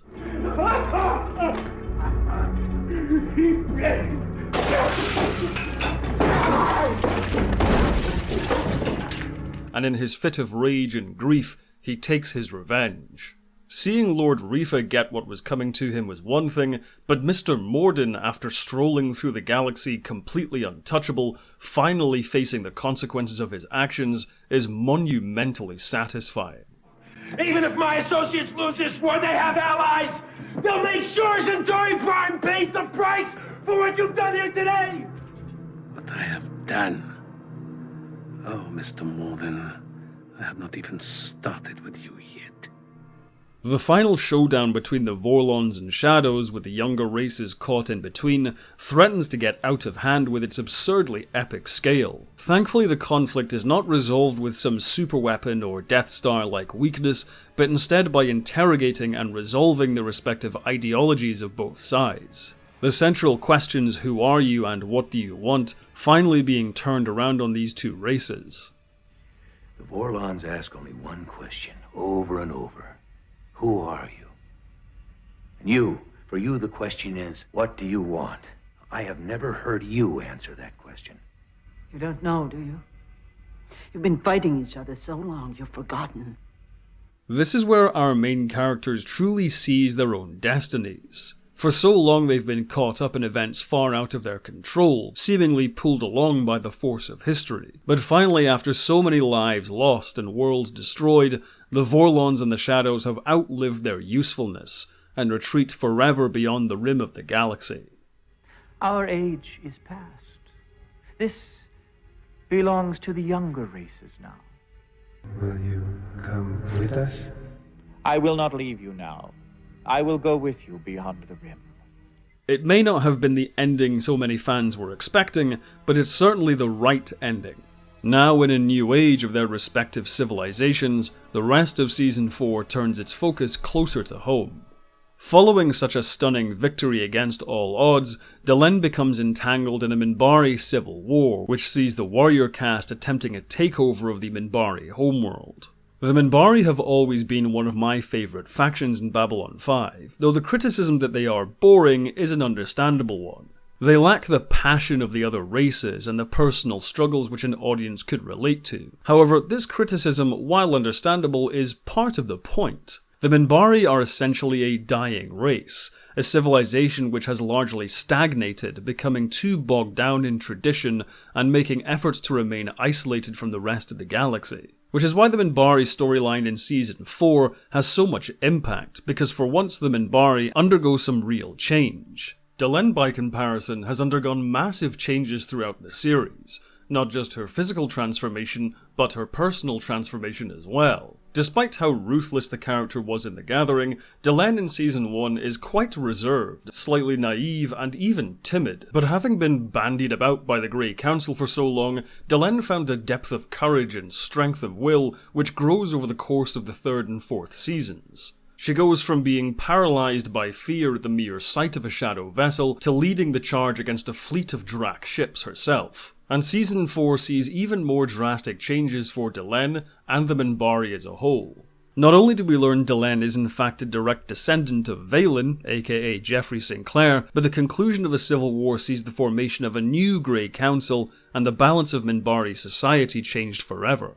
Meanwhile, Garibaldi's arc serves to unsettle and intrigue the viewer. Having returned from his disappearance at the end of Season 3, Garibaldi suddenly resigns from his post and starts acting quite antagonistically towards Sheridan. The writing for this arc is a nice bit of sleight of hand. Although Garibaldi's resignation as Chief of Security is abrupt, his reasoning for doing so does track. And although Sheridan is our hero, Garibaldi being wary of a growing cult of personality around him is also understandable. However, a few key flashbacks and what appear to be subliminal messages cause us to question what's really happening with the character. Yet, at the same time, the manipulation isn't so obvious that the character loses all his agency. There's definitely some truth to Garibaldi's words and actions, but it's uncertain just how much. What characterizes the rest of Season 4, however, is the rising conflict with Earth and President Clarke. Echoing Season 2's And Now for a Word, the Illusion of Truth sees a team of ISN reporters sneak aboard the station to make a story. Even though ISN has been transformed into a propaganda tool for Clarke, the ISN team promised the crew they will do their best to show the Earth Alliance Babylon 5 side of the story where they can. A promise which turns out to be worthless when the final broadcast is another propaganda instrument for the Clarke regime. But this time, because the viewer is privy to the production of the report, we can see exactly how the news team manipulated the footage into peddling more lies. And it's this broadcast which prompts more active involvement in the resistance from the Babylon 5 crew. For one thing, they create counter-programming to the propaganda, presented by Ivanova. Running parallel to this is Marcus and Dr. Franklin smuggling themselves to Mars to make contact with the Resistance. For me, this is where Franklin truly shines. He feels like a surprisingly natural fit for some espionage. He and Marcus make a fun odd couple, and the Mars Resistance are a compelling set of characters all on their own. In spite of these efforts though, it becomes clear the Clarke regime won't go down without a fight. After Clarke's orders lead to the slaughter of over 10,000 civilians, Sheridan decides enough is enough and moves to attack Clarke's forces directly. Echoing the tension and high stakes of Severed Dreams, the conflict is far from easy and the fighting is far from clean. Although Sheridan more often than not commands the superior forces, the effort to preserve life as much as possible makes every battle a struggle, and the cost of victory high.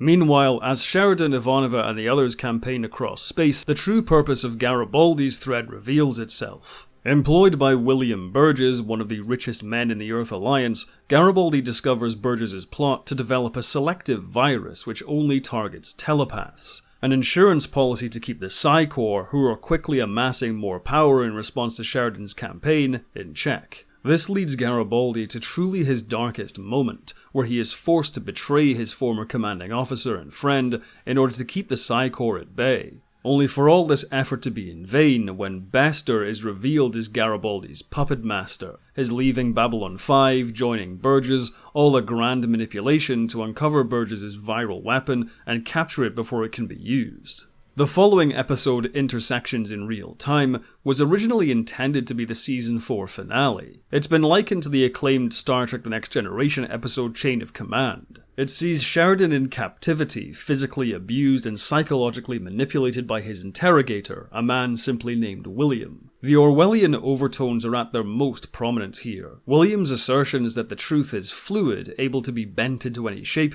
is given credence thanks to his manipulation of the environment and obvious lies stated alongside solid facts. Bruce Boxleitner and guest star Ray Burke both deliver outstanding performances. When you were a soldier, you fought the Minbari. The Minbari were the enemy. That was the truth. And then one day someone said the Minbari are no longer the enemy. And that was the truth. It's not the way. You swore an oath to Earth Force because you believed in it. That was the truth.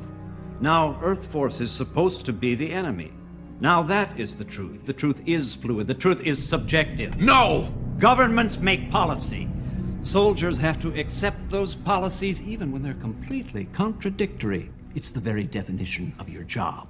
There truly is nothing to go on with William as a character. In all likelihood, everything he tells Sheridan about himself and his motivations are a lie. But the deception is only part of the intended manipulation.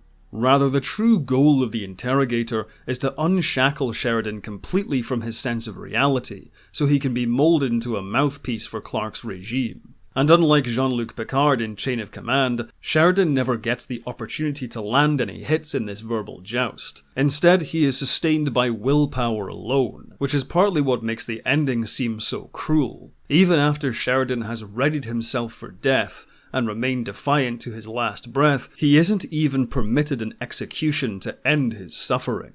Towards the end of the season is where that unrelenting pace starts to hurt some of the plotting, however. Garibaldi manages to win back the trust of his friends and effect Sheridan's rescue in only a single episode. Logically, the events track, but it all feels a tad rushed. Thankfully, the final push to Earth doesn't have the same problem. While Sheridan leading the charge in command of his old ship and Clarke's downfall are satisfyingly triumphant, the emotional impact accompanies Marcus and Ivanova. After being ambushed by a fleet of prototype destroyers, Ivanova is mortally wounded and not expected to survive. In a fit of desperation, Marcus sacrifices himself to save Ivanova's life in an utterly heartbreaking end to the episode.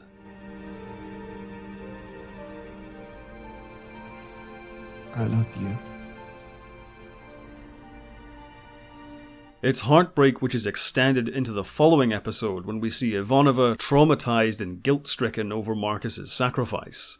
Claudia Christian's acting in this scene is simply devastating to watch. Here was Marcus. I knew he'd never hurt me. And I knew he'd never leave me. And I knew he loved me. I knew it. And he gave so much and he wanted so little in return. He just wanted a kind word or a smile. And all I ever gave him in 2 years was grief.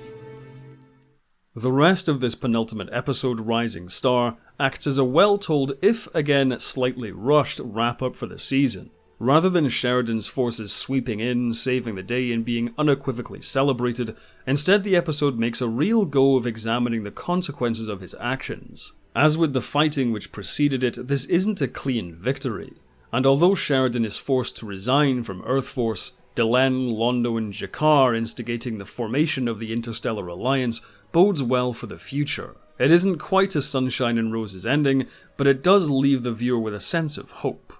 And while Rising Star seems like the logical, definitive ending for the series, Babylon 5 goes one step further with the Season 4 finale, The Deconstruction of Falling Stars. Far in the future, an unknown figure watches historical records chronicling the centuries after the formation of the Interstellar Alliance. It's a brilliant attempt at doing Babylon 5's own spin on stories like Olaf Stapleton's Last and First Men. There is no definitive ending to the story of Babylon 5, and indeed many of the institutions Sheridan, Delenn and the others worked so hard to create don't last. But the larger thematic statement of the episode is that the lives of individuals can have a lasting impact on the larger universe, that anyone can make a difference no matter the grand scope of history. That being said, it seemed at the time that this is where the story of Babylon 5 the show did end. As production of Season 4 was coming to an end, the cast and crew were readying themselves to say goodbye to the series. But then, seemingly out of nowhere, Turner Network Television approached the creative team with a tantalizing offer. A renewal for a 5th season, along with potential for standalone movies and future spin-offs. It was an offer which couldn't be refused. The resulting era of the franchise would prove to be one of the most turbulent behind the scenes and one of the most controversial for fans.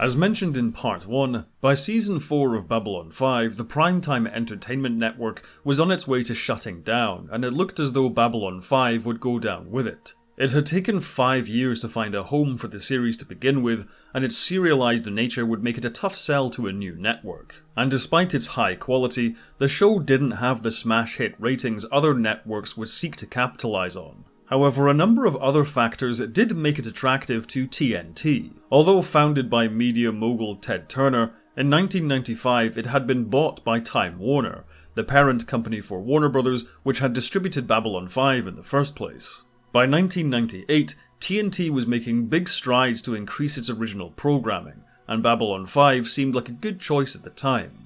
Although the show didn't boast huge ratings, they were remarkably consistent ratings, even when the show had shifted time slots on PTEN multiple times. The viewership was also less of a factor for TNT, as being a basic cable channel rather than a broadcast network could make up the difference in subscriber numbers rather than advertising. Ostensibly, Babylon 5 had fulfilled its original role on PTEN as a flagship series for the network, and it was possible the same could be done with TNT. Therefore, as production on Season 4 was coming to an end, with the original planned season finale Sleeping in Light already completed, the show was picked up by TNT, albeit with a reduced budget for its 5th season. This necessitated holding off on Sleeping in Light until the end of Season 5, and instead the Deconstruction of Falling Stars served as the Season 4 finale.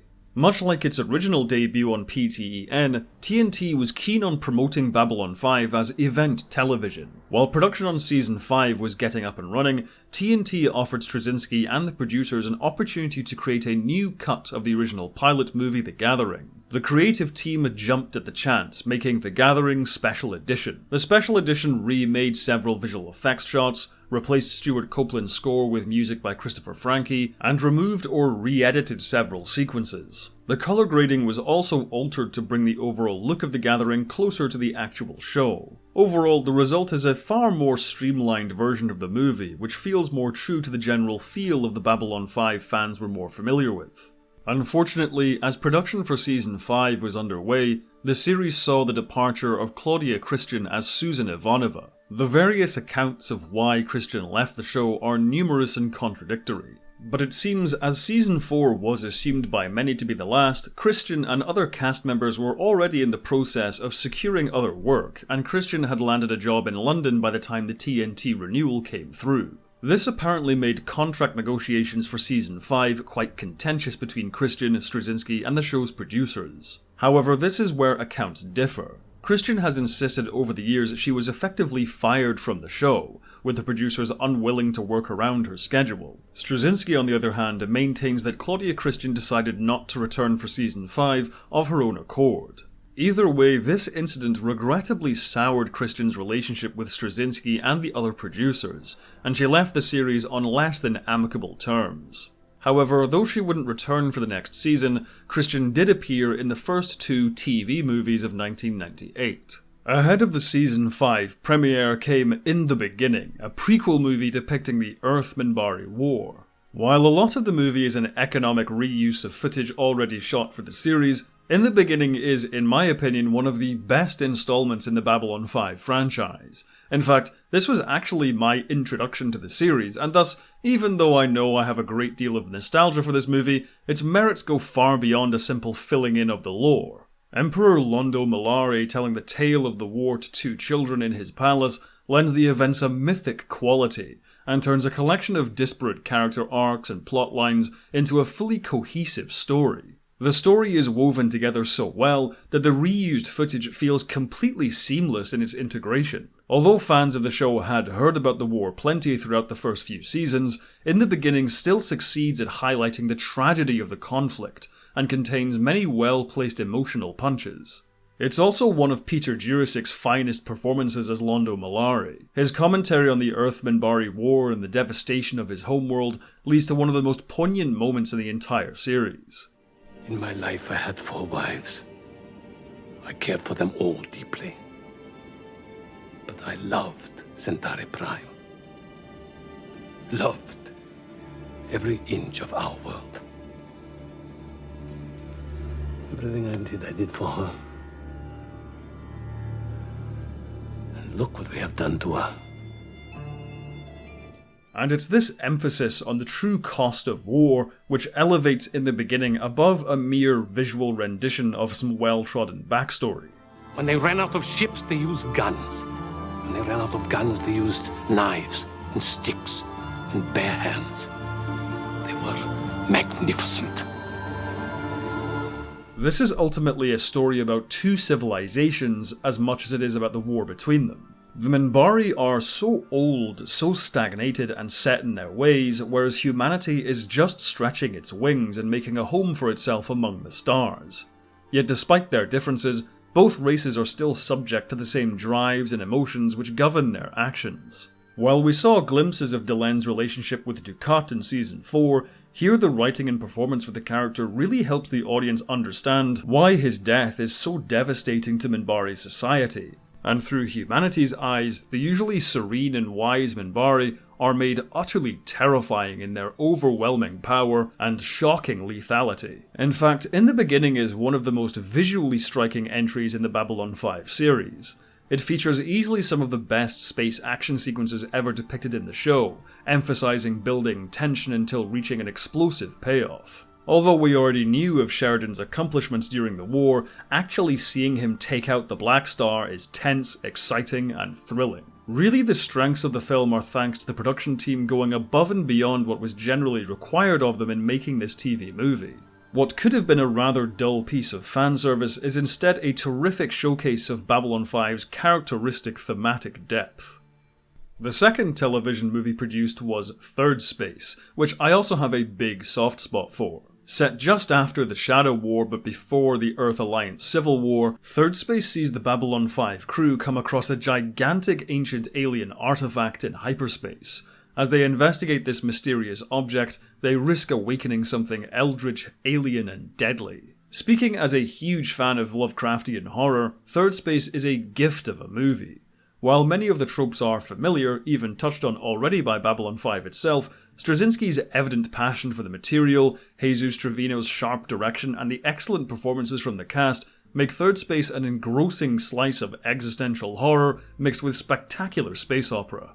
Christopher Frankie's music, the deliberate pacing and committed acting from every member of the ensemble succeeds in building a palpable sense of rising dread. Like the best kind of horror movie, the viewer wants to yell at the characters they should simply leave this artifact well alone and stop kicking the hornet's nest. Despite my fondness for the movie, however, I will admit the climax is slightly disappointing, if only because the extra-dimensional villains of the piece are a bit of a letdown. The Shadows already nailed that Lovecraftian ancient threat in design and execution, which makes them an extremely tough act to follow. The aliens seen in Thirdspace, while powerful, just aren't as memorable. Their ships seem a bit too generic, and it seems the visual effects of the day weren't really up to the task of depicting the actual creatures themselves in an impactful way either. That being said, the final action set piece is still riveting. Close quarters combat on the station, and an epic space battle outside, with Sheridan embarking on a daring spacewalk in the middle of it all. And true to its Lovecraftian inspirations, although our main characters survived this time, the implication of there being more of these kinds of artifacts still out there, waiting to be discovered, leaves the audience with an appropriate feeling of unease. One mistake out of so many others. While ultimately Thirdspace is inconsequential to the grander scope of the series, it's still something I happily rewatch for a solid, standalone Babylon 5 adventure.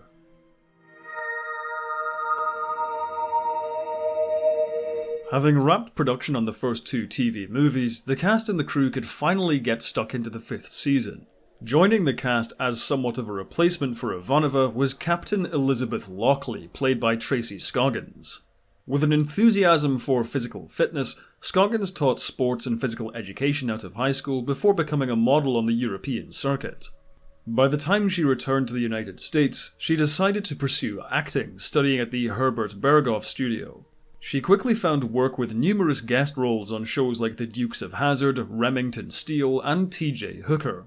Before Babylon 5, she was best known for the semi-regular role of Cat Grant on Lois and Clarke: The New Adventures of Superman. Babylon 5's 5th season is quite controversial among fans, to put it mildly. While I do agree it's the weakest season of the show, it's far from the dumpster fire some have insisted it is. It suffers from a reduced budget and many of the major storylines already being wrapped up in Season 4, leaving Season 5 scrambling to properly fill out its 22 episodes. However, many of the creative choices made for the season do make a lot of sense, and the quality of episodes is still consistently strong overall. The stories the season tells are good ones, but the plotting and pacing is where the issues lie. And while the loss of Claudia Christian's Ivanova is keenly felt, Tracy Scoggins as Captain Lochley is a great addition to the show. Being an outsider gives Lochley a fresh perspective of past events and of the status quo of the station itself. Her clashes with Garibaldi over which side of the Civil War she fought on causes us as viewers to question our own perspective of events as well. I was on the side that says it's not the role of the military to set policy, or depose presidents, or fire on our own ships. You asked me if I took up arms against my own government. The answer is no. My job is to protect the men and women who serve under my command, and I will perform that job with every last breath I've got. I am a soldier, Mr. Garibaldi. And as such, my vocabulary is rather limited. I only really understand 3 words. Loyalty, duty, honor. If I did it your way, one of those would have to go. Then the other 2 would become meaningless. Her relationship to Bester is similarly contrasting. While the characters and the viewer sees Bester as a threat, Lochley has a wholly different experience with him. A rogue telepath was messing with my people. First, cheating them in the casino, and later he killed 2 of them because they found out what he was. We couldn't find them. Bester did. And he saved the lives of 2 of my crew. Now, I don't actually like him, and I sure as hell don't trust him, but so far he has not done anything unpleasant to me. I'm sure he will, because this place seems to bring that out in everyone. But until then, I have an obligation to be courteous. Yet Lochley herself, despite these differences, is never portrayed as a negative presence.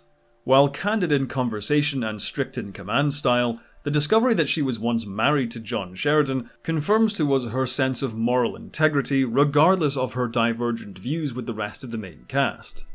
And despite the character's sometimes sparse appearances throughout the season, it's once again a testament to Straczynski's talent for creating characters that Lochley actually became well liked by fans of the show, despite replacing a fan favourite like Susan Ivanova. And Lochley is by no means where the positives of Season 5 end. In general, I do agree that Season 5 is the weakest season of the show, but that by no means makes it outright bad. While the overarching storylines of the season have their issues, the season boasts some of the best standalone episodes of the entire series. The long night of Londo Mollari sees Londo suffer a near-death experience, taking the audience on a bizarre esoteric journey through his subconscious. Having seen G'Kar and Londo as bitter enemies and unlikely allies, by Season 5 their relationship has morphed into a strange form of almost friendship. While G'Kar can never forgive Londo for his past actions, he's formed something between begrudging respect and profound pity for him. And it's this bizarre place the two have found themselves in which cuts through the weirdness of the episode to once again deliver an emotional punch to the audience. I'm sorry, G'Kar.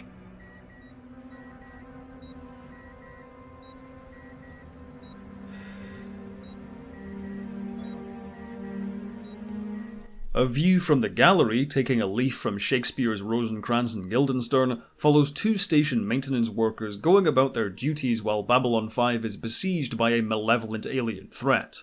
The nature and origin of this threat is really unimportant in the grand scheme of things, because to Mac and Bo, it doesn't matter if it was the Shadows, the Drak, or the Centauri, their day would be the same. Raymond O'Connor and Lawrence LeJeune are strong guest stars with a fun dynamic. While Mac is the salt-of-the-earth cynic content to keep his head down and focus on his work, Bo is much more curious, often becoming distracted by the larger narrative going on around them. As the battle around the station intensifies, we follow the duo as they stumble across the regular cast as if encountering scenes from a play. While we as the viewer are extremely familiar with all aspects of these characters and their relationships, Mac and Bo's commentary provides us with a fresh insight into them. Their impromptu escort mission for Delenn and Mac voicing his approval of Captain Lochley are wonderfully written and performed scenes.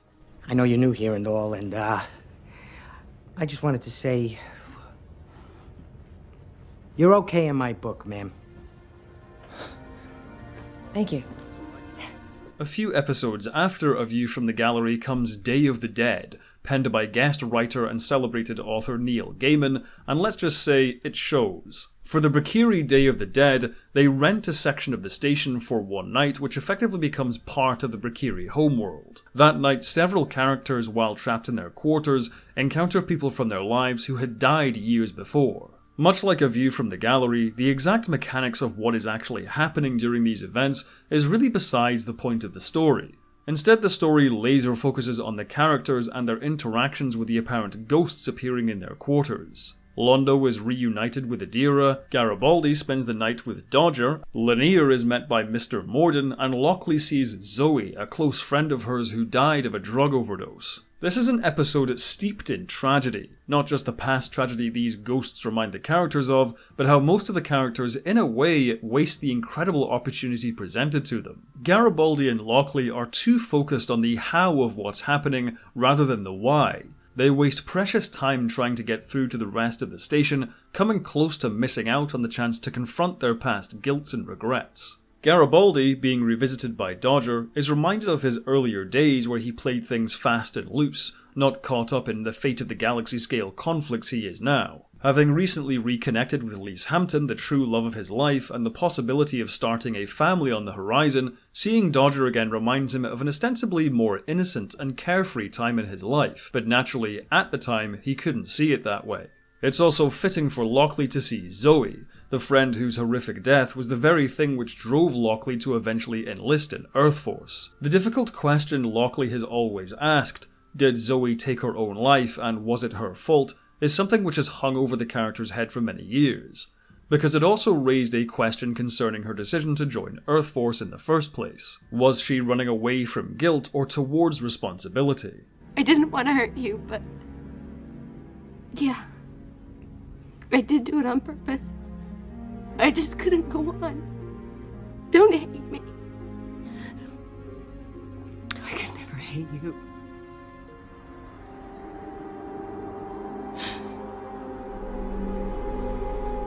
It's a meditative, moving, and fascinating episode which takes characters who already had plenty of depth and enriches them even more.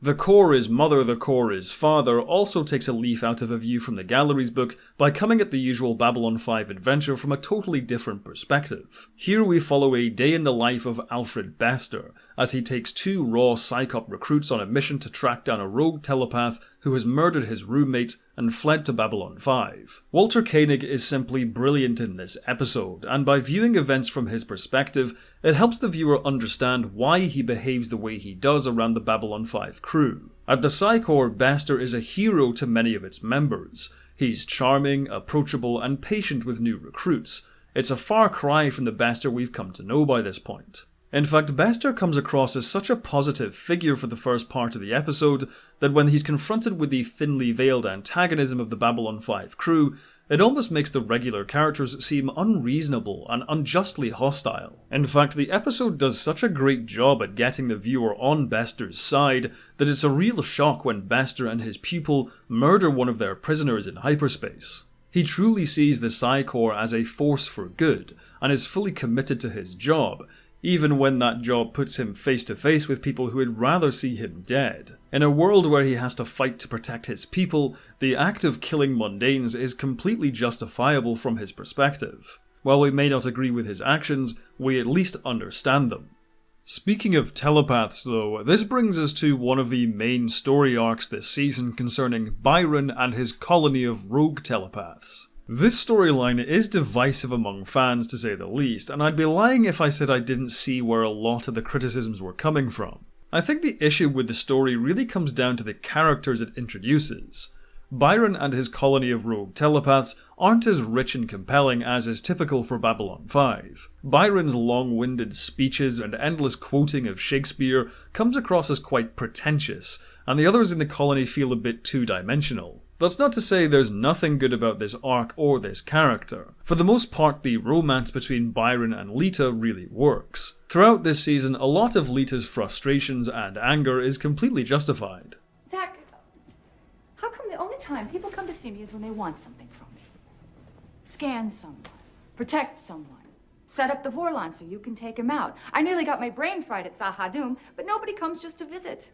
Having played a crucial role in the Shadow War and the Earth Alliance Civil War, Lita is kicked out of her apartment on the station and forced to effectively rejoin the PsiCorps without Sheridan, Delenn, Garibaldi, or Franklin even attempting to help her out. Now to be clear, this is not a flaw in the story, in fact it's a tantalizing direction to take the character in. After walking alongside godlike beings helping to save the galaxy, Lita's arc in Season 5 brings her back down to Earth, so to speak, which is why meeting Byron is such a relief for her character, someone who treats her like an actual person and promises a future where she can be free. What is odd, however, is the apparent revelation that all telepaths were in fact created by the Vorlons to fight the Shadows, which is something we as viewers actually already knew since the latter half of Season 3. It's treated in the story like a throwing down of the gauntlet for Byron's crusade, but in practice it doesn't really change anything. Early on, the colony causes political troubles for Sheridan and Lochley, so Bester is brought in to deal with them, but the colony is given a last-minute reprieve,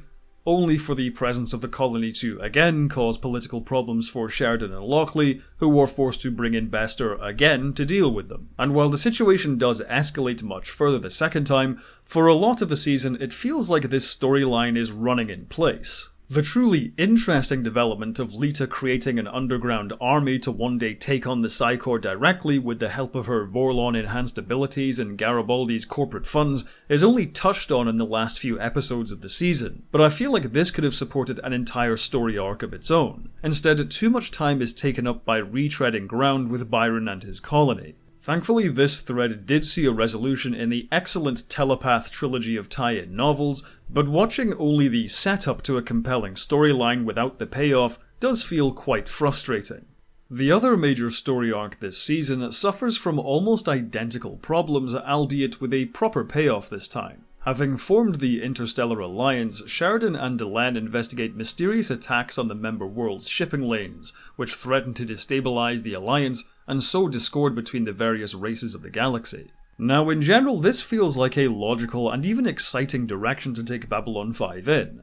Having been on the front lines with fleets of starships in epic space battles, switching to a West Wing in space style format has a lot of promise. Sheridan's command style was always about bold and daring actions, diving in headfirst to a volatile situation and fighting his way to a solution, which is why Sheridan becoming president of the Interstellar Alliance opens up a great avenue for character growth. Here he can't always use brute force to get the job done. Instead, he must navigate a labyrinth of political machinations where no one is telling the whole truth. However, the way this storyline unfolds in the season seems to miss many of these great opportunities. Sheridan doesn't have much input with the telepath colony in the grand scheme of things, and the plot of the shipping line attacks is drawn out for far too long. Like the telepath colony plot, this arc seems to run in place for a long time. Also, like the telepath colony arc, the audience is ahead of the characters. When Londo and G'Kar try to investigate some strange activity on Centauri Prime, the episode ends by showing the viewer it is the Centauri who are responsible for the attacks, yet the characters in the show only discover this 6 episodes later. Thankfully, when this revelation does come, the season finally starts to take off. Sheridan and Delenn are forced into making difficult decisions to keep the Alliance alive, Franklin and Lita engage in some espionage on the Drazi homeworld, and Garibaldi has to confront his descent back into alcoholism. However, it's Londo and G'Kar's plotline which naturally takes center stage. Here we come to the tragic conclusion of Londo's rise to power, when it's revealed the Drak have manipulated the Centauri into going to war, and in order to bring an end to the war and save his people, Londo must become Emperor as the Drak's puppet. The way all of this unfolds is simply heartbreaking. Even Regent Verini, previously a comical character, meets one of the saddest ends of anyone in the series. I have been many things in my life, Mollari. I have been quiet when I should have spoken. I have been foolish. And I have wasted far too much time. But I am still Centauri. And I am not afraid. And Londo's final goodbye to G'Kar never fails to make me tear up a little. After tonight, I don't know that I will ever see you again. And I wanted to say goodbye. They say the position changes you. And I just... I wanted to... I understand. Isn't it strange, G'Kar? When we first met, I had no power and all the choices I could ever want. And now I have all the power I could ever want. And no choices at all. Understand that I can never forgive your people for what they did to my world. But I can forgive you.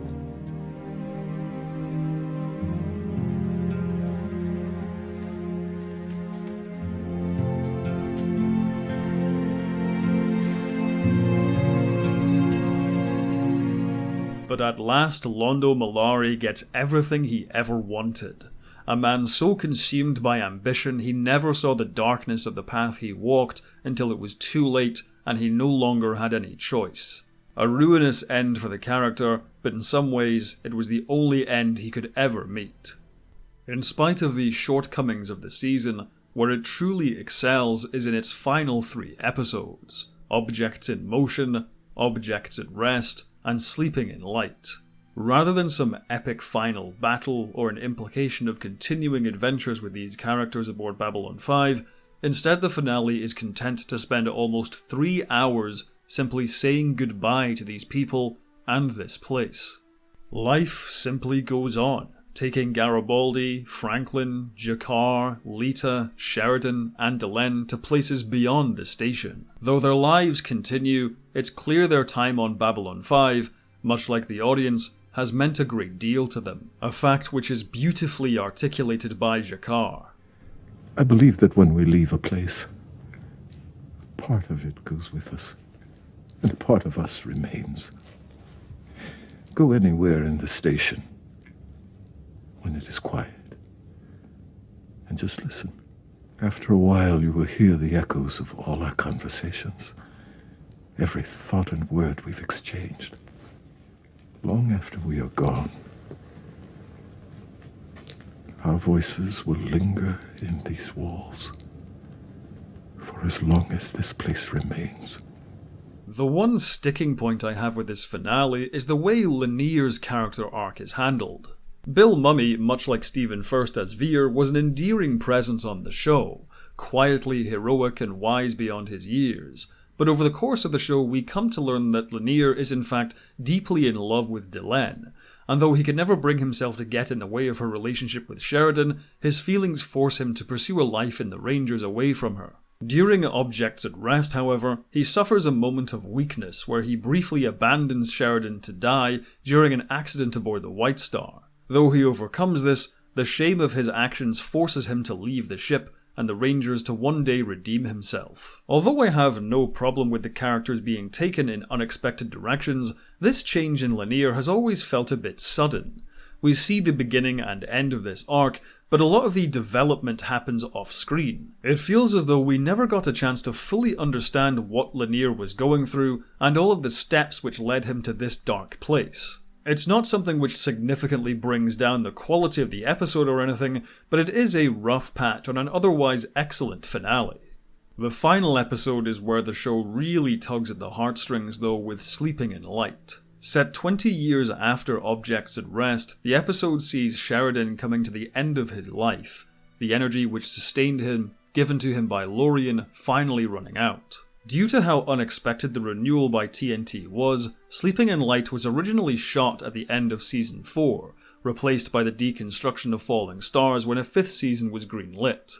Because of this, Sleeping in Light has the good fortune of featuring almost all the mainstays from the cast, including Claudia Christian as a now bitter General Susan Ivanova. The episode really functions as an extended tribute to the legacy of the show, its characters, and the stories it told. The performances are pitch perfect all around, with each character putting on a brave face as Sheridan's last day draws ever closer. Returning to where the Shadow War ended, Sheridan is greeted by an old friend as his life comes to an end. Did you think we had forgotten you? We have been waiting for you. Beyond the rim. Yes. Can I come back? No. This journey is ended. Another begins. Time to rest now.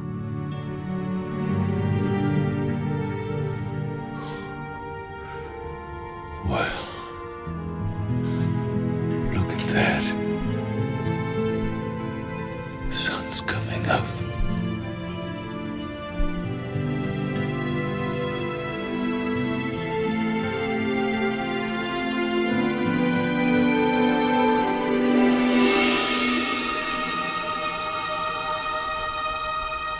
The crew meets for one last time aboard the decommissioned station to watch its demolition. J. Michael Straczynski himself makes a fitting cameo as the maintenance worker who shuts down Babylon 5 and transitions us to the station's final send-off, carried by Christopher Frankie's incredible score.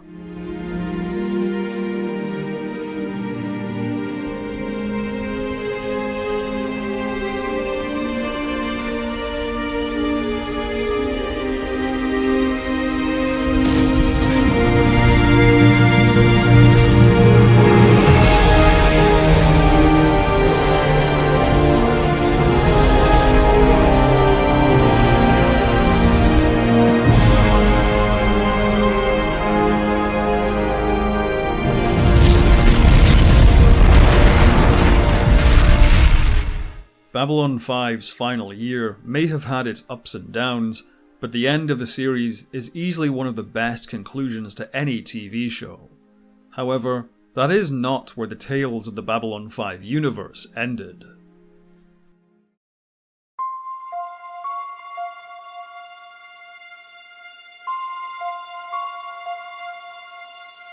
Broadcast during the 5th season but set afterwards is the 3rd TV movie, River of Souls. With Babylon 5 under Lochley's command, the station is rocked by the arrival of an archaeologist possessing a Soul Hunter orb containing the consciousness of an entire species. This is really Lochley's time to shine, as she takes centre stage in this movie, no longer playing second fiddle to Sheridan or the other main characters, although Garibaldi is more than welcome in a supporting role. River of Souls on a whole is enjoyable, but it does feel like a single episode script stretched out to feature length. There's a not particularly engaging or funny subplot surrounding a hollow brothel on the station, which is very Gene Roddenberry if you know what I mean. But outside of that, the central premise is an enticing one, with guest stars Ian McShane and Michael Sheen delivering typically great performances throughout. It is jarring at first to see such a recognisable actor caked in alien makeup, but Sheen's committed performance in the writing for this particular Soul Hunter surprisingly creates quite a lovely character. As we discover, this Soul Hunter, despite being 300 years old, is considered very young among his own people, and this definitely shows in the performance. In contrast to the first 2 Soul Hunters seen in Season 1, who were very creepy indeed, this Soul Hunter is kinder, more patient, and seems to genuinely care for other living beings. The ideas the movie wrestles with are also fascinating, the Ralgans being on the verge of evolving into Vorlon-like beings, being snatched away by the Soul Hunters at the moment of their ascension, and driven mad by 1,000 years of imprisonment is brilliant. However, the actual threat these trapped souls present is a bit underwhelming. Their anger leads them to try and destroy the station by blowing up the main reactor, but beyond that they don't do much else. The exciting prospect of Babylon 5 turning into a haunted house with tormented ghosts on the loose isn't capitalized on the way it should have been. It feels like a lot of build-up to not much of a climax. While disappointing in some ways, River of Souls is still a solid B5 story, and hints at the promise of more stories set in this post-Season 5 era of the station under Lochley's command. However, it seems Straczynski, Copeland, and Netter wanted to explore other parts of the universe. The fourth TV movie, A Call to Arms, serves as the backdoor pilot for Babylon 5's spin-off show Crusade, but more on that later. A Call to Arms sees Sheridan and a few others met with visions of an impending attack by the Drak. Meeting up with Earth Force Captain Anderson and Thieves Guild member Darina, Sheridan takes 2 prototype destroyers and goes rogue to stop the Drak using a shadow planet killer against Earth. Speaking for myself, A Call to Arms is easily my least favourite of the Babylon 5 TV movies. It seems to be so concerned with being a backdoor pilot that it becomes all plot rather than story. There's a lot of moving pieces to put into place, and to be fair to Straczynski's script and Michael Veder's direction, those pieces are put together in a creative way. However, when it comes to the emotional component of the story, the drama of the characters, there isn't much to go on. Hints of it are peppered throughout, such as Darina's anger towards Sheridan, and Garibaldi and Lochley thinking Sheridan might be going mad with his ravings about seeing visions, but these elements don't conjure much story material. Instead, it's a lot of work to get to a climactic space battle, which isn't exactly the most thrilling action sequence when it pulls out all of the sound and we're left with a montage of Sheridan and Anderson mouthing the word fire over and over again.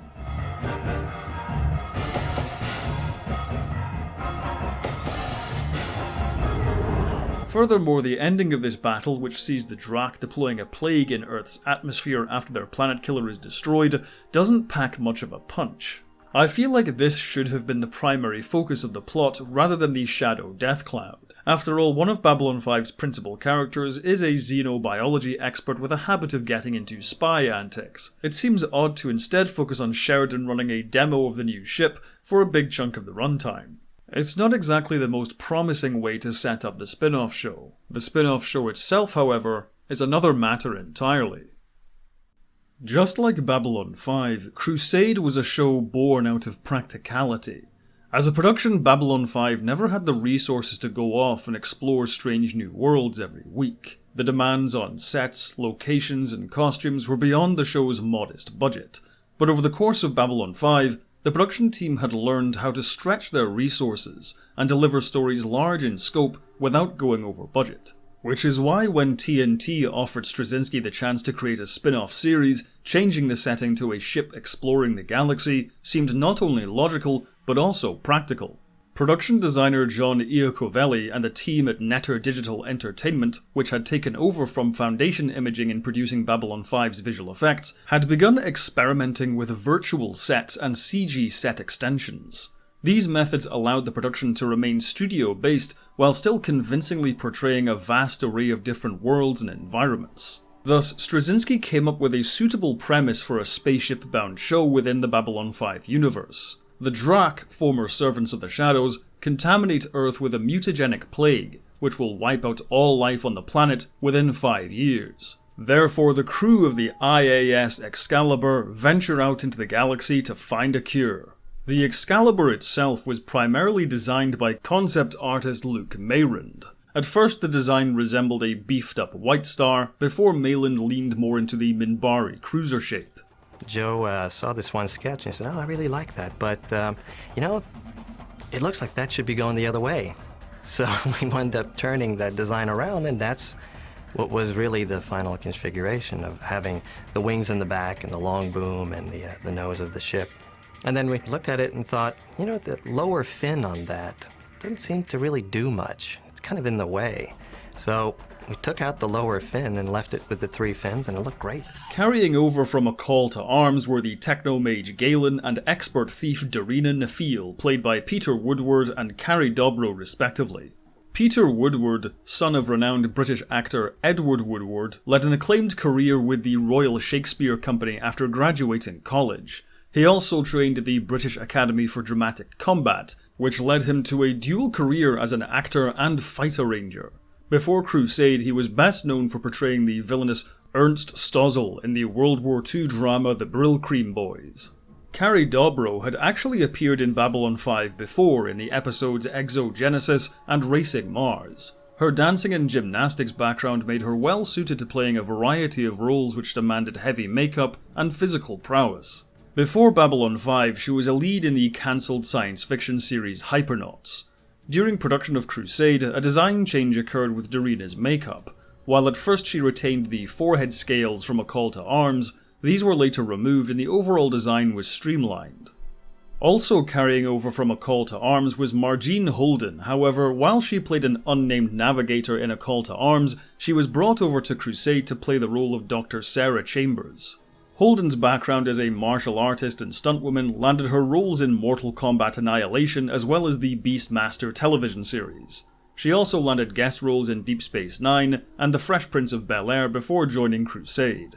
The ship's first officer and resident telepath was John Matheson, played by Daniel Day Kim. Kim was a regular guest star on numerous TV shows throughout the 90s, including both Star Trek Voyager and Star Trek Enterprise, as well as CSI, NYPD Blue, and The Shield. To help explore the ruins of various alien civilizations, the Excalibur enlists the help of Max Eilerson, played by David Allen Brooks. Much like Daniel Day Kim, Brooks had a steady career as a TV guest actor, with the occasional foray into feature films. He had appeared in Quantum Leap, Walker Texas Ranger, as well as the films Manhunter and The Kindred. For the captain of the ship, veteran explorer Matthew Gideon would be given command of the Excalibur, played by Gary Cole. Cole was a familiar face on American television at the time, having already played leading roles in Midnight Caller and American Gothic. The same year Crusade was released, he also played the highly memeable Bill Lumbergh in the comedy Office Space. As with Babylon 5, production of Crusade utilized some cutting-edge technology of the day, such as computer-generated pre-visualization, to assist in the construction of sets and the design of the virtual environments. When it came to filming, however, it wasn't long before the producers of the show began to clash with the executives at TNT. Straczynski originally wanted Crusade to begin in the middle of the action, with the Excalibur already on its quest to find the cure for the Drakh Plague. He had written the episode Racing the Night as the show's first episode. However, TNT asked Straczynski to create a more traditional pilot episode, which would show the crew assembling aboard the Excalibur for the first time. In Straczynski's mind, much of the setup of the Excalibur and its mission had already been taken care of with A Call to Arms, but nevertheless, he obliged. While this more traditional pilot was intended to be shown in flashback, TNT would end up airing the episodes out of their original production order, making the originally planned first episode into the 8th episode. This created a number of continuity issues for the season. The most noticeable of these is with the uniforms. While the Excalibur crew initially wore a grey and red uniform, Straczynski later opted for a simpler black uniform, which could look smart but also practical. But because of the change in episode order, the first uniforms were introduced second and the second uniforms were shown first. If this sounds somewhat confusing and chaotic, this is apparently representative of the production process as a whole. While the producers had essentially been given carte blanche from early on in Babylon 5, the executives at TNT were much more hands-on, and this is where things get complicated. Despite Babylon 5's 5th season and the TV movies being a ratings success, concerns were growing about Babylon 5's viewership. After some research, it was found that the audience for Babylon 5 didn't spill over into watching other TNT original programming, which was concerning for a basic cable channel. Straczynski has asserted over the years that because of this new data, the executives at TNT made a conscious effort to sabotage the production of Crusade in order to back out of their deal with Babylonian Productions, claiming the producers hadn't delivered the show they promised. The tension and bad blood between the producers and executives eventually reached its peak roughly halfway through the production of the season. and before the first episode of Crusade was even broadcast, TNT had already decided to cancel the series. Thanks to Straczynski's close ties to internet fan sites, this cancellation was quickly met with a public backlash. Amidst this outcry, the Sci-Fi Channel stepped in looking to pick up Crusade, but unfortunately a deal couldn't be reached with TNT, and so Crusade was unfortunately destined to be only a short-lived 13-episode-long spin-off.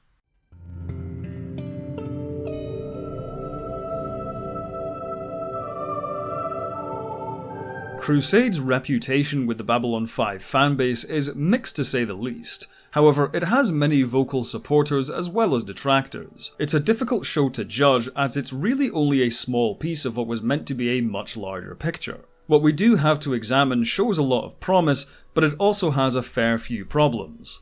In terms of production design and art direction, Crusade is a fantastic looking series. I love the look of the Excalibur, it's one of those instantly iconic ship designs, and despite Crusade only being a blip on the pop culture radar, the Excalibur is a constant fixture with starship enthusiasts. Where the look of the show is let down though is with the visual effects. It's not that the visual effects are bad, but they're inconsistent. For the most part, a lot of the space-based scenes hold up a lot better than those in Babylon 5. Even some of the virtual sets and digital extensions look terrific. But every now and then, it seems the technology just wasn't up to the task at hand. I don't know if the production problems had an impact on some of these scenes, but every now and then it looks as if the characters have suddenly been plonked in front of an elaborate screensaver. That inconsistency also applies to the music of the show. To differentiate the series from Babylon 5, the producers hired Evan H. Chen to score Crusade, and he certainly has a unique style as a composer. There's a sense of experimentalism with Crusade's music, a constant blend between traditional acoustic instruments and ambient electronica. And whenever the music is called upon to give a scene a strange, esoteric atmosphere, it excels.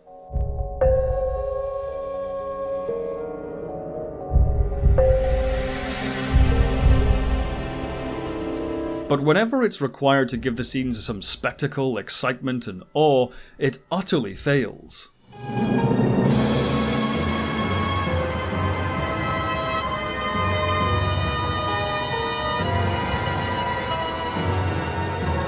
A lot of this inconsistency and strangeness is distilled in the show's main theme. We start with some ambient, otherworldly synth supporting the beginnings of what sounds like a rousing, heroic theme.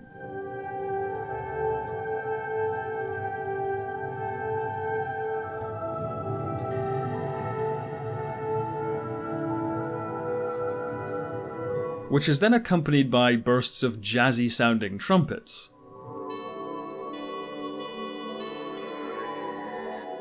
Before breaking into some industrial techno.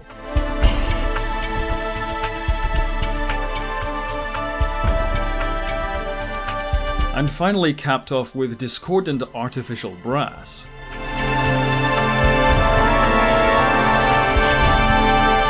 It's quite strange. The shortcomings of the music are especially prevalent where Crusade again pulls out all of the sound for a bafflingly silent space battle sequence.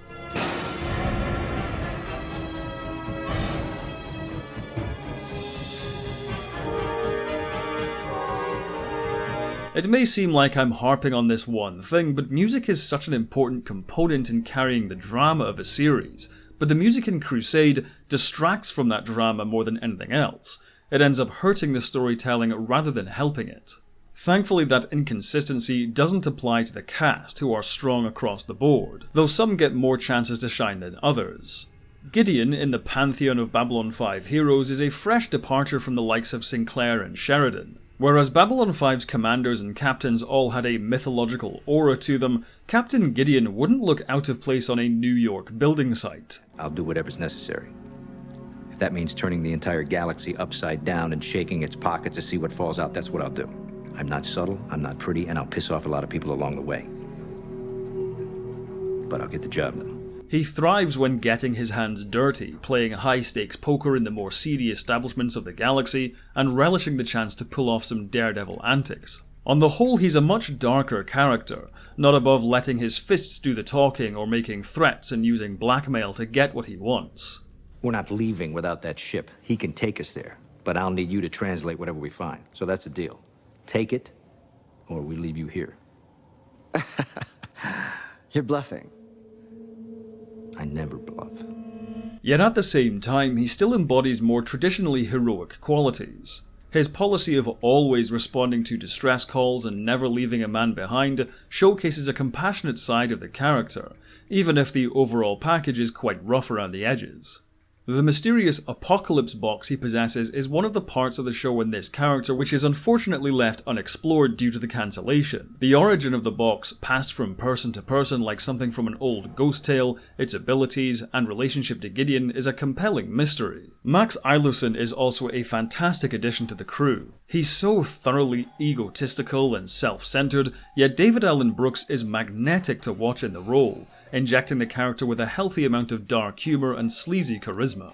While he's quite unlikable in a lot of ways, it's also clear he does have a strong sense of moral integrity. He isn't an adept fighter or even that brave, but he still uses his skills as a seasoned corporate backstabber to protect those who he sees as friends. You come within 10 feet of one of these. I'm not a killer. Not if I can avoid it. But in this case, I don't have to do anything because if you come near either one of us or bother us, you will be your own executioner. You will now go back under whatever rock you climbed out from. You will leave my wife alone. You will leave me alone. And you will return my cat. Not only that, you will bathe and groom him because I don't know where he's been. And I don't want him coming back with anything. Is that clear? Matheson and Chambers don't quite get as much time to shine. Daniel Day Kim and Margene Holden both deliver solid performances, but they largely play second fiddle to the others. That being said, Matheson still gets some strong scenes throughout the series, illustrating a new plight for the telepaths in this post-PsiCorps world. While telepaths are free to go about openly in society, Matheson often feels the need to represent the best of his people. One slip-up or outburst could mean an end to his newfound freedom, and the pressure gets to him at times. Chambers, on the other hand, is resigned to mostly technical dialogue, with the occasional bursts of fun banter here and there. Her best moments come in the episodes The Needs of Earth and Each Night I Dream of Home, but we'll get to those later. Galen and Darina, however, are the real show-stealers. Techno-mages have always been an intriguing part of the Babylon 5 universe, as well as just a cool concept on the face of things. The concept of the character alone gives Woodward so much rich dialogue and fascinating story threads to sink his teeth into. If you wanted to think, you should never have joined the military in the first place. But there are good planets and there are bad planets. There are healthy planets and unhealthy planets. There are safe planets and dangerous planets. I thought you said you don't hold a grudge. I don't. I have no surviving enemies. When will you come back? In the fullness of time. Expect me when you see me. He rattles off made-up sci-fi mumbo-jumbo with astonishing speed and conviction, all the while being funny, charismatic, and deeply mysterious. Galen's arc in the series is another element left unresolved, but the small glimpses we get of the real Galen behind all the smoke and mirrors is captivating to say the least. Carrie Dobro as Darina is similarly engaging to watch. Her short staccato speech pattern makes everything she says land with considerable impact, and Dobro's physical performance is equally impressive. I wanted to check in, and the quickest way to do that was to draw your attention. I was captured because I chose to be. You talk pretty good for someone who's all chained up. What chains?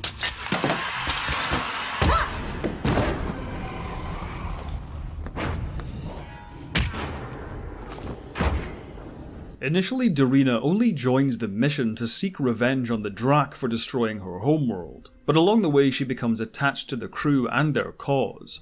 Over time, her tough exterior is chipped away to reveal a traumatized, guilt-stricken, and very vulnerable person underneath. Those people were slaves on their way to being sold. Slavery is legal in this part of space. Why did we have to be the... Because when I was stuck in that room waiting and praying for help, nobody did it for me. Much of Crusade is perfectly serviceable. These are solid episodic sci-fi adventures. But while being standalone stories, much like Babylon 5's first season, these one-off stories also help flesh out the wider universe and do feature some recurring elements as well. For one thing, Captain Lochley's appearances are more than welcome in the show. Tracy Scoggins was excellent in Babylon 5 and River of Souls, so it's cool to see the character continue in Crusade. For me, the only episode I don't think worked at all was Visitors from Down the Street. Perhaps at the time of X-Files hype, this extended spoof would have seemed appropriate, but in isolation, I found it to be meandering, awkward, and not particularly funny. Thankfully though, Crusade's episode quality never dropped to this level at any other point, and in many cases excelled. The Path of Sorrows is one such episode. The Excalibur crew retrieve an alien life form encased in a glass bubble, which seems to have some kind of telepathic ability, which prompts Gideon, Matheson, and Galen to relive traumatic events from their past. It's really an anthology episode which serves to enrich each character. These small, self-contained stories feel like glimpses of much larger narratives, but they succeed in getting the viewer invested in a very short amount of time. Evan H. Chen's music also enhances the episode greatly, conjuring an eerie, dreamlike atmosphere around this mysterious being. It's an episode which succeeds in its experimentalism in every way. The intended original pilot episode Racing the Night is easily my favourite of the whole show. While investigating a perfectly preserved but deserted ancient alien city, members of the survey team are dissected by an unseen force lurking beneath the surface of the planet. Taking inspiration from Forbidden Planet and H.P. Lovecraft, Racing the Night begins as an unsettling bit of sci-fi horror which balloons into an explosive action set-piece and finally leads to a disturbing moral quandary. Had this been the first episode, it would have been a fantastic opener for the series. The scenes originally intended to introduce each character are packed with great dialogue, especially Irelison's long-winded speech about corporations. Good business is good for everyone. Out of calamity comes opportunity. Nations rise and fall, planets live and die. But corporations go on and on through good times and bad. Because it's all about profit. And although the climactic exposition dump from one of the city's denizens does go on at length, it's paced wonderfully. There's a fan-pleasing appearance from the shadows, and an enticing moral challenge put to Gideon. Would you sacrifice 100 lives to save your 10 billion? If 100, why not 1,000? Why not 10,000? There are other ways. I'll never know if you find a cure, but if you do, you remember us. I will. As an example of what we should never do ourselves. You speak well now. Let us see how proud you are in 3 years. For me, Racing the Night encapsulates all of Crusade's strengths as a show and the creative potential it had if it wasn't cancelled. The Needs of Earth, on the other hand, encapsulates many of the strengths of the characters, particularly Dorina and Dr. Chambers. Using Ranger intel, Gideon launches an illegal raid to capture a fugitive who possesses knowledge which could help save Earth. The premise of the episode is once again a strong showcase of Gideon's in-the-trenches approach to command. The first half, though, is a stronger showcase for Dorina as she risks life and limb to pull off the mission and drops hints of her backstory. The second half, however, refocuses on Chambers when she discovers the fugitive is actually carrying music and literature deemed subversive by his government. It's Straczynski once again tipping his hat to George Orwell, but it also forces Chambers and Gideon to confront the possibility that they may fail in their mission, and that they should prepare measures to save what little they can of humanity's true legacy. Science is a universal constant. It's there for anyone to discover as long as you can do the math. But you don't just discover Ode on a Grecian urn, or Beethoven, or Gauguin. We talk about the needs of Earth. Well, there's more to it than the obvious. While we're waiting on science to discover the math that will lead to a cure, we need something to sustain us. Another culture forgot that. We can't. Not now. Not ever. In contrast to the large-scale space adventure that Racing the Night was, The Needs of Earth is a far darker, more personal and philosophical story. Crusade's final episode, Each Night I Dream of Home, in a way is the synthesis of both.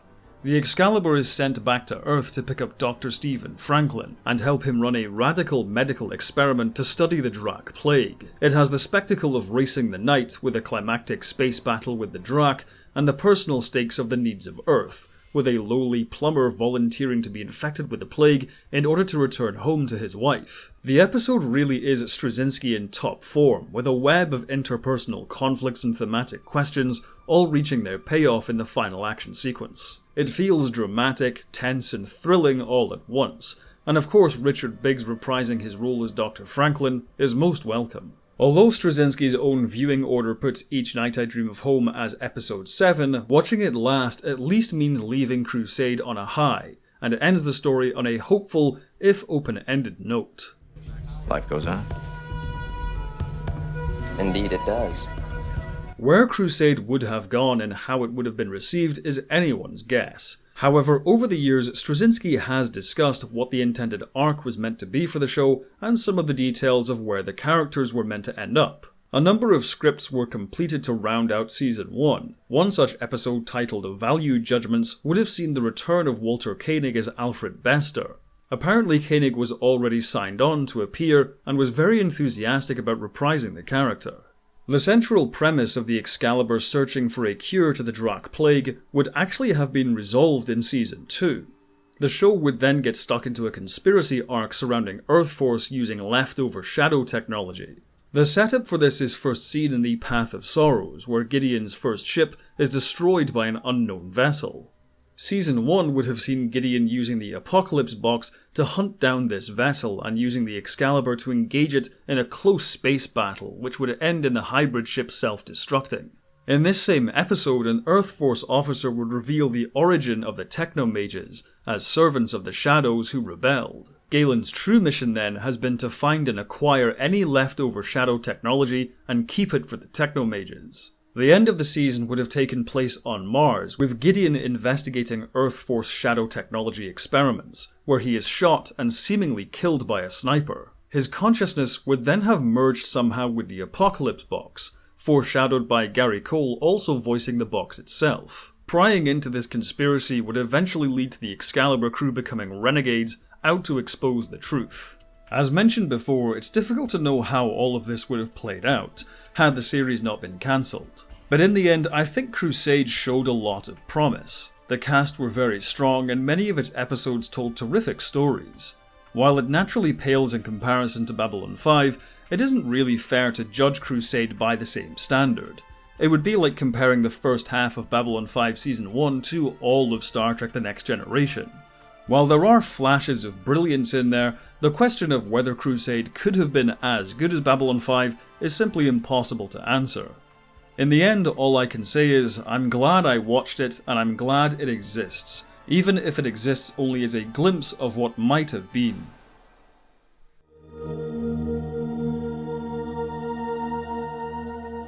While Crusade was not to be, the Sci-Fi Channel's interest in the Babylon 5 universe presented Straczynski and the other producers with another crack at a spin-off. While the Sci-Fi Channel couldn't commit to a full series right away, they could offer the producers another television movie to serve as a backdoor pilot for a potential show. The result was Legend of the Rangers. Set 3 years after the end of Babylon 5, Legend of the Rangers follows disgraced Ranger David Martell as he's given command of an old vessel and sent on an escort mission where he and his crew encounter a new and dangerous alien threat known only as the Hand. The incomparable Andreas Katsulas reprises the role of Jakar in his final performance as the character, and he naturally upstages many of the younger newcomers. Although there is a large ensemble cast like in Crusade, it seems the intention was for a central Kirk, Spock, McCoy type trio in Martell, Delenn and Cantrell. Martell was played by Dylan Neal, mostly known at the time for his roles in The Bold and the Beautiful and Dawson's Creek. Alex Zahara, who played Delenn, was no stranger to sci-fi at the time, being one of Stargate SG-1's reliable that guy actors, as well as making appearances in The Outer Limits and Andromeda. Miriam Sirois was mostly a voice actor before Legend of the Rangers, having performed in the Canadian English dubs for Ranma and Dragon Ball Z. Unlike previous Babylon 5 productions which shot in California, Legend of the Rangers was produced in Canada. While Straczynski, Douglas Netter, Christopher Franke and veteran B5 director Michael Veijer returned, producer John Copeland had moved on to other projects by that time, his role being filled by Ron McLeod. Production designer John Iacovelli and directors of photography Fred V. Murphy and John C. Flynn were also unavailable, replaced with Stephen Geoghegan and Henry Chan. The series was also shot natively for a 16:9 aspect ratio for both its live-action scenes and visual effects shots. The TV movie eventually debuted on the 19th of January 2002, 3 years after the end of Crusade. If Crusade was divisive among fans with lots of unfulfilled potential, Legend of the Rangers is little more than a blip for a lot of the Babylon 5 fandom. Whereas Crusade at least got half a season to give viewers a taste of what might have been, Legend of the Rangers has only 90 minutes. In the grand scheme of things though, I've always seen this TV movie as a harmless novelty. A quick dive back into the Babylon 5 universe for some action-adventure fun and not much else. The cast are decent enough, though only Martel and Delenn get anything interesting to do in terms of the story. The other characters seem like plenty of fun though. The engine's there. Oh, just a little fine-tuning. We'll be ready whenever you are. You're sure? Of course. Why would you think otherwise? That's, good, Nafil. As you were.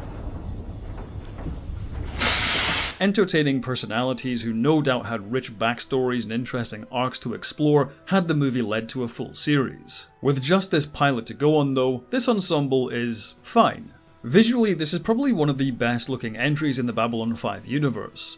Having native 16:9 visual effects shots definitely helps. There's a lot of vibrant colour, depth and dynamism to the action sequences and space-based scenes. It's also nice to have Christopher Frankie's music make a return as well.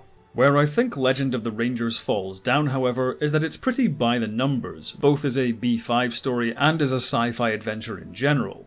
It's all well produced, well acted, and generally well written, but there isn't much else that really hooks the viewer. Really, the most noteworthy part of the movie is this utterly baffling zero-G holographic kung fu weapon system. I honestly cannot fathom the logic behind this concept. The head-scratching logic which created this thing could be forgiven if it at least looked cool, but on the whole it just looks goofy, and unfortunately it detracts from the excitement of a lot of the action sequences. The setup for what was likely going to be the main story arc for a potential series is also a little seen it all before. The hand ships certainly have a striking design and a nice motif in the score, but they feel like an attempt to one-up the Shadows somehow. We're told the Hand are even more ancient and powerful than the Shadows, but we don't really see them do anything that really backs that up. Compared to the Hand, the Shadows who straddled the galaxy on legs of fire during the Shadow War were nothing more than insects. Despite its problems, Legend of the Rangers isn't terrible by any means, but within the context of the larger franchise, it does feel quite thin. And in that context, aside from the truly strange 3D martial arts weapon system, Legend of the Rangers is decent enough. At the time of its release, however, Legend of the Rangers was scheduled opposite the NFL playoffs and earned low ratings. Therefore, any potential plans for either a Crusade continuation or a Legend of the Rangers series were shelved, and it seemed so too was Babylon 5 as a whole. Years after the end of the series and the failed attempts at spin-offs, Babylon 5's cult following had grown in strength. Cast and crew regularly toured the convention circuit, and sales of home media and other tie-in products were strong. These strong sales also translated to the DVD releases of the 5 seasons of the show. The direct-to-DVD market was fertile ground in the mid to late 2000s, and Babylon 5's strong performance in this area encouraged Warner Brothers, the rights holders for the property at the time, to approach J. Michael Straczynski about yet another foray into the Babylon 5 universe. At first, Warner Brothers broached the idea of doing a straight-to-DVD feature film in the same vein as the TV movies made during Season 5. Straczynski, however, had concerns around the budget of such a project, and how that might impact the quality of the final product. Instead, he proposed an anthology project. The idea had actually crossed Straczynski's mind before as a 6th season of the original show. Being a big fan of the Twilight Zone, he found the idea of an anthology set within the Babylon 5 universe very appealing. The result was Babylon 5 The Lost Tales, an anthology chronicling 2 stories following Lochley and Sheridan in the interim between Objects at Rest and Sleeping in Light. The production was shot on a budget of roughly $2 million, once again in Canada, with J. Michael Straczynski writing, directing and producing this time. Once again, the project utilised some cutting-edge visual effects techniques, with a virtual production space built alongside a number of practical sets. If I'm acting with Bruce here, then the cameras might be where you are, then they might come behind us, and they might come that side of us, and they might come that side of us. But Bruce and I, we don't swap positions, you know, so we're kind of used to this scenario here. But with green screen, the green screen is behind us. So we have to do the scene once like this, and then once like this, and then once like this, and then once, like this, and once, like this. And of course, every time I turn to Bruce, there's a different background, there's different lights, and there might be a cameraman there might be something completely different, the lighting looks different. It is so confusing. The visual effects themselves were handled by Atmosphere Visual Effects, also based in Canada. The models for Babylon 5 itself, as well as many of the show's iconic ships and locations, were recreated from scratch, using fan-created 3D models for reference. The DVD release also includes moving tributes to cast members Andreas Katsoulas and Richard Biggs, who both passed away before the release of The Lost Tales. Every family, every studio, every show has its alliances and its factions and its feuds. This person likes that person, doesn't like that person over there, this person hates that person over there. Everyone liked Richard. Everyone liked Rick. I knew that the show mattered to him. I didn't know quite the extent to which it did matter, however. We got in line to pass by the casket. I ended up being the last person in line, and his wife was there, as well as his father and his 3 or 4 sisters. And I had met the wife once or twice. I wasn't sure she didn't recognize who I was. And I never met the family. And as you come up to them to pass on your regards, I thought, what should I say? And I get up there and the wife sees me in line and starts crying and turns to her father-in-law, Richard's father, and just says, "It's Joe." She didn't say it's Joe Straczynski, she said the producer, "It's Joe." And I found out at that moment how much the role mattered to him, how much he talked about it, and it was his favorite role of all time. Actually, the first time I created it was Jackarr, Jackarr. And at one point I was talking to Andreas, he was rehearsing, and he introduced himself as Jackarr. And I pull him off to the side, and I said, "Jackarr?" He said, "I've decided I'm French." And I just started laughing. I said, "You know what, from now on it's Jackarr." And we kept it. I had this theory that the more important and intimate the emotion, the fewer words are required to express it. For instance, in dating, will you go out with me? 6 words. I think I care for you, 5 words. You matter to me, 4 words. I love you, 3 words. Marry me, 2 words. Well, what's left? What's the one most important and intimate word you can ever say to somebody? It's goodbye. And I think of Andreas, I think of goodbye, and how important that was for me. The project was announced at San Diego Comic-Con in July 2006, and released a year later on the 31st of July 2007. I believe that when we leave a place, part of it goes with us, and part of us remains. Go anywhere in the station when it is quiet, and just listen. After a while, you will hear the echoes of all our conversations. Every thought and word we've exchanged. Long after we are gone, our voices will linger in these walls. There was naturally a lot of excitement for Babylon 5 The Lost Tales when it was first announced. I know many fans of the show have always wondered what it would look like with modern visual effects and updated production values, and in that respect, The Lost Tales is a bit of a mixed bag. Many of the space-based shots look terrific, retaining that signature Babylon 5 look and bringing back the iconic station and the various spaceships with much more fidelity. However, many of the composite shots don't hold up as well, feeling strangely flat, overly lit, and in some ways low-res. The fully live-action segments are also a little cheap feeling. I feel as though in recreating the look of Babylon 5 so faithfully, it still looks like a production made in the 1990s as opposed to the 2000s. Being a low-budget anthology, I don't think anyone was expecting to see the kind of epic space opera the show became famous for, but even then it seems strange to revisit the universe to tell these particular stories. Part 1 follows Lochley, now a colonel, confronted by a maintenance worker who is apparently possessed by some kind of demon. Babylon 5 has always embraced spiritualism and ruminated on religion as much as it has with science and politics. However, the issue with this story comes down to what the actual jeopardy is supposed to be. The creature possessing this person explains that God seeded this part of space with fallen angels in order to keep humanity in check, to maintain their belief in God, even as they become more scientifically advanced. Discovering what seems like definitive proof of the supernatural is certainly unprecedented, but not much is done to explore this angle of the story, and the turmoil experienced by Father Cassidy also seems to come to a bit of a dead end. Really, it only feels like half a story. It ends with Lochley simply sending the man back to Earth along with whatever presence is inside him, alien, supernatural, or otherwise. It's never really clear if this creature ever presented a real threat. Frankly, I'm not really sure what to make of this one. The second story following Sheridan is a bit stronger. As President Sheridan comes up on the 10th anniversary of the Interstellar Alliance, Galen appears to him and tells him he must murder a young Centauri prince in order to stop a devastating war in the future. It's a classic moral conundrum. Can Sheridan, in good conscience, kill someone who is ostensibly innocent in the present, knowing they will become evil in the future? And this tension is genuinely palpable throughout the story, as we can see Sheridan really considering pulling that trigger. The character, after all, has made some very tough moral choices in the past, and so there's a real chance here he'll go through with it.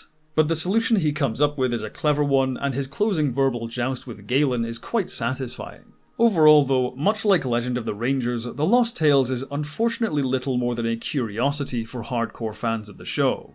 Upon release, The Lost Tales actually sold well on DVD, and Warner Bros. Was keen to make a follow-up. Straczynski, however, was admittedly disappointed with the final product, and would only commit to another entry in the Lost Tales series if Warner Bros. Could guarantee a larger budget for the follow-up. Straczynski already had a concept for a second batch of stories centering on Michael Garibaldi and Londo Mollari, and possibly taking place during the Telepath War. Straczynski even contacted Peter Jurasik, who was keen on reprising his role as Londo as long as Straczynski was involved.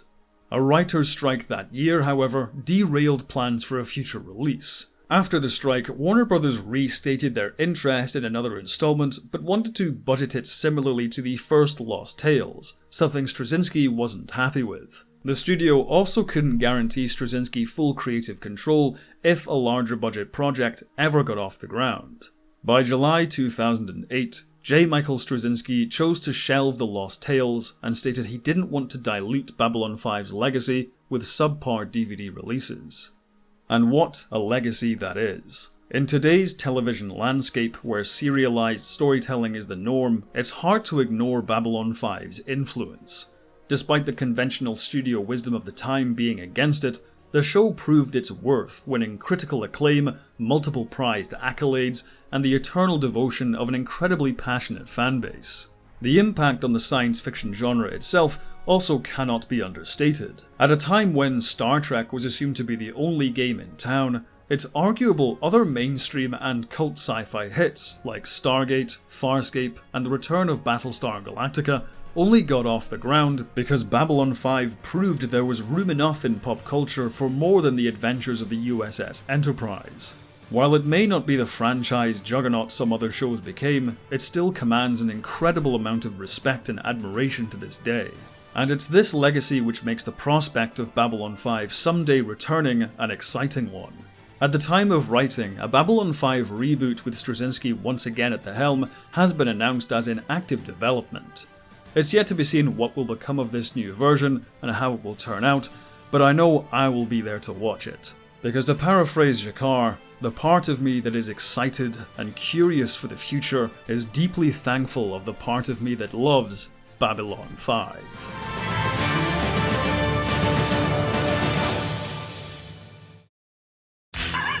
All right, now. Hello, Doctor. Doctor. Get off, darling. Okay. 30 credits. Credits? Credits? Well, you screwy wabbit. Don't make me come over there and take that thing from you. Helps me relax. That scared the out of me. We ordered several ranger ships to the areas where some of these attacks have taken place to see if they could get more information. Put it, please. It up. Each member race will be able to... I'm fucking up. God, I'm so sorry. This is horrible. Support systems, colonies, destroying bombs. But if it... Well, that's good positioning. Anybody trying to take off gets shot down before they can escape the blockade, and nobody coming through the gate gets without being... Yeah.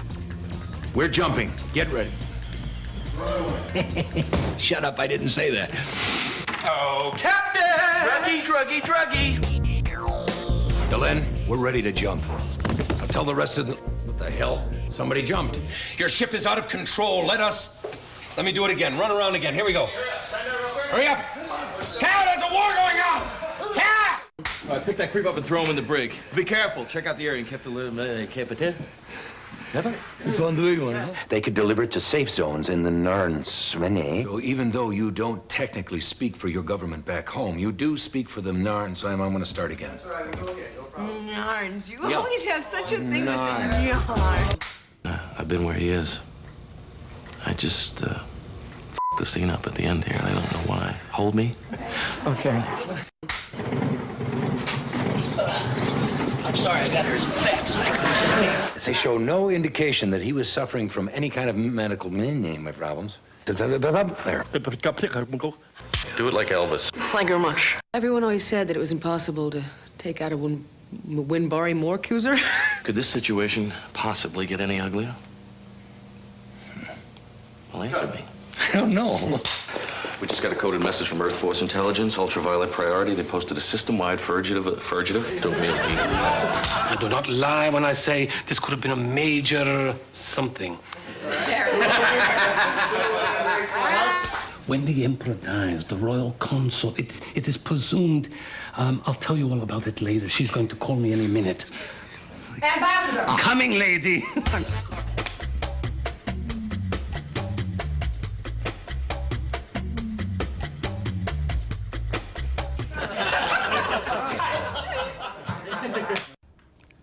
I don't like this plane. I'm flying in Bruce's overtime now. What are you talking about? What is wrong with her? She's pregnant. And you did it.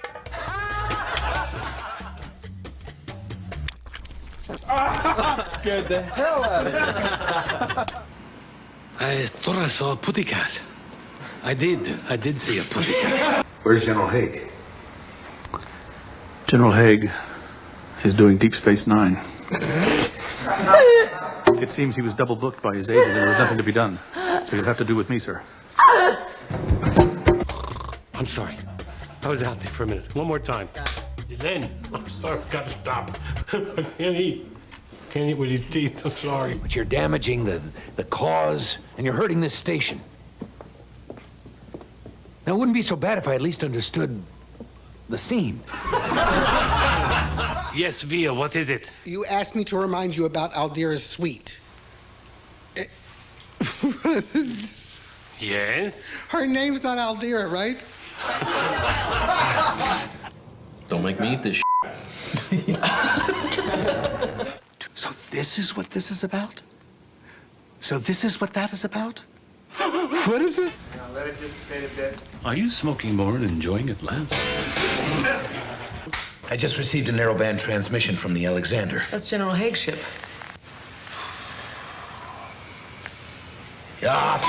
Knowing Stephen, he's probably wiped his...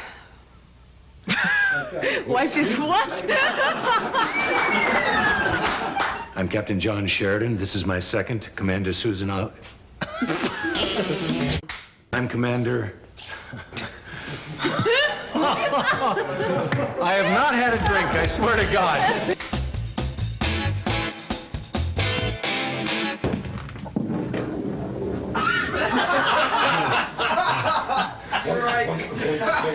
It rolled right to the steps.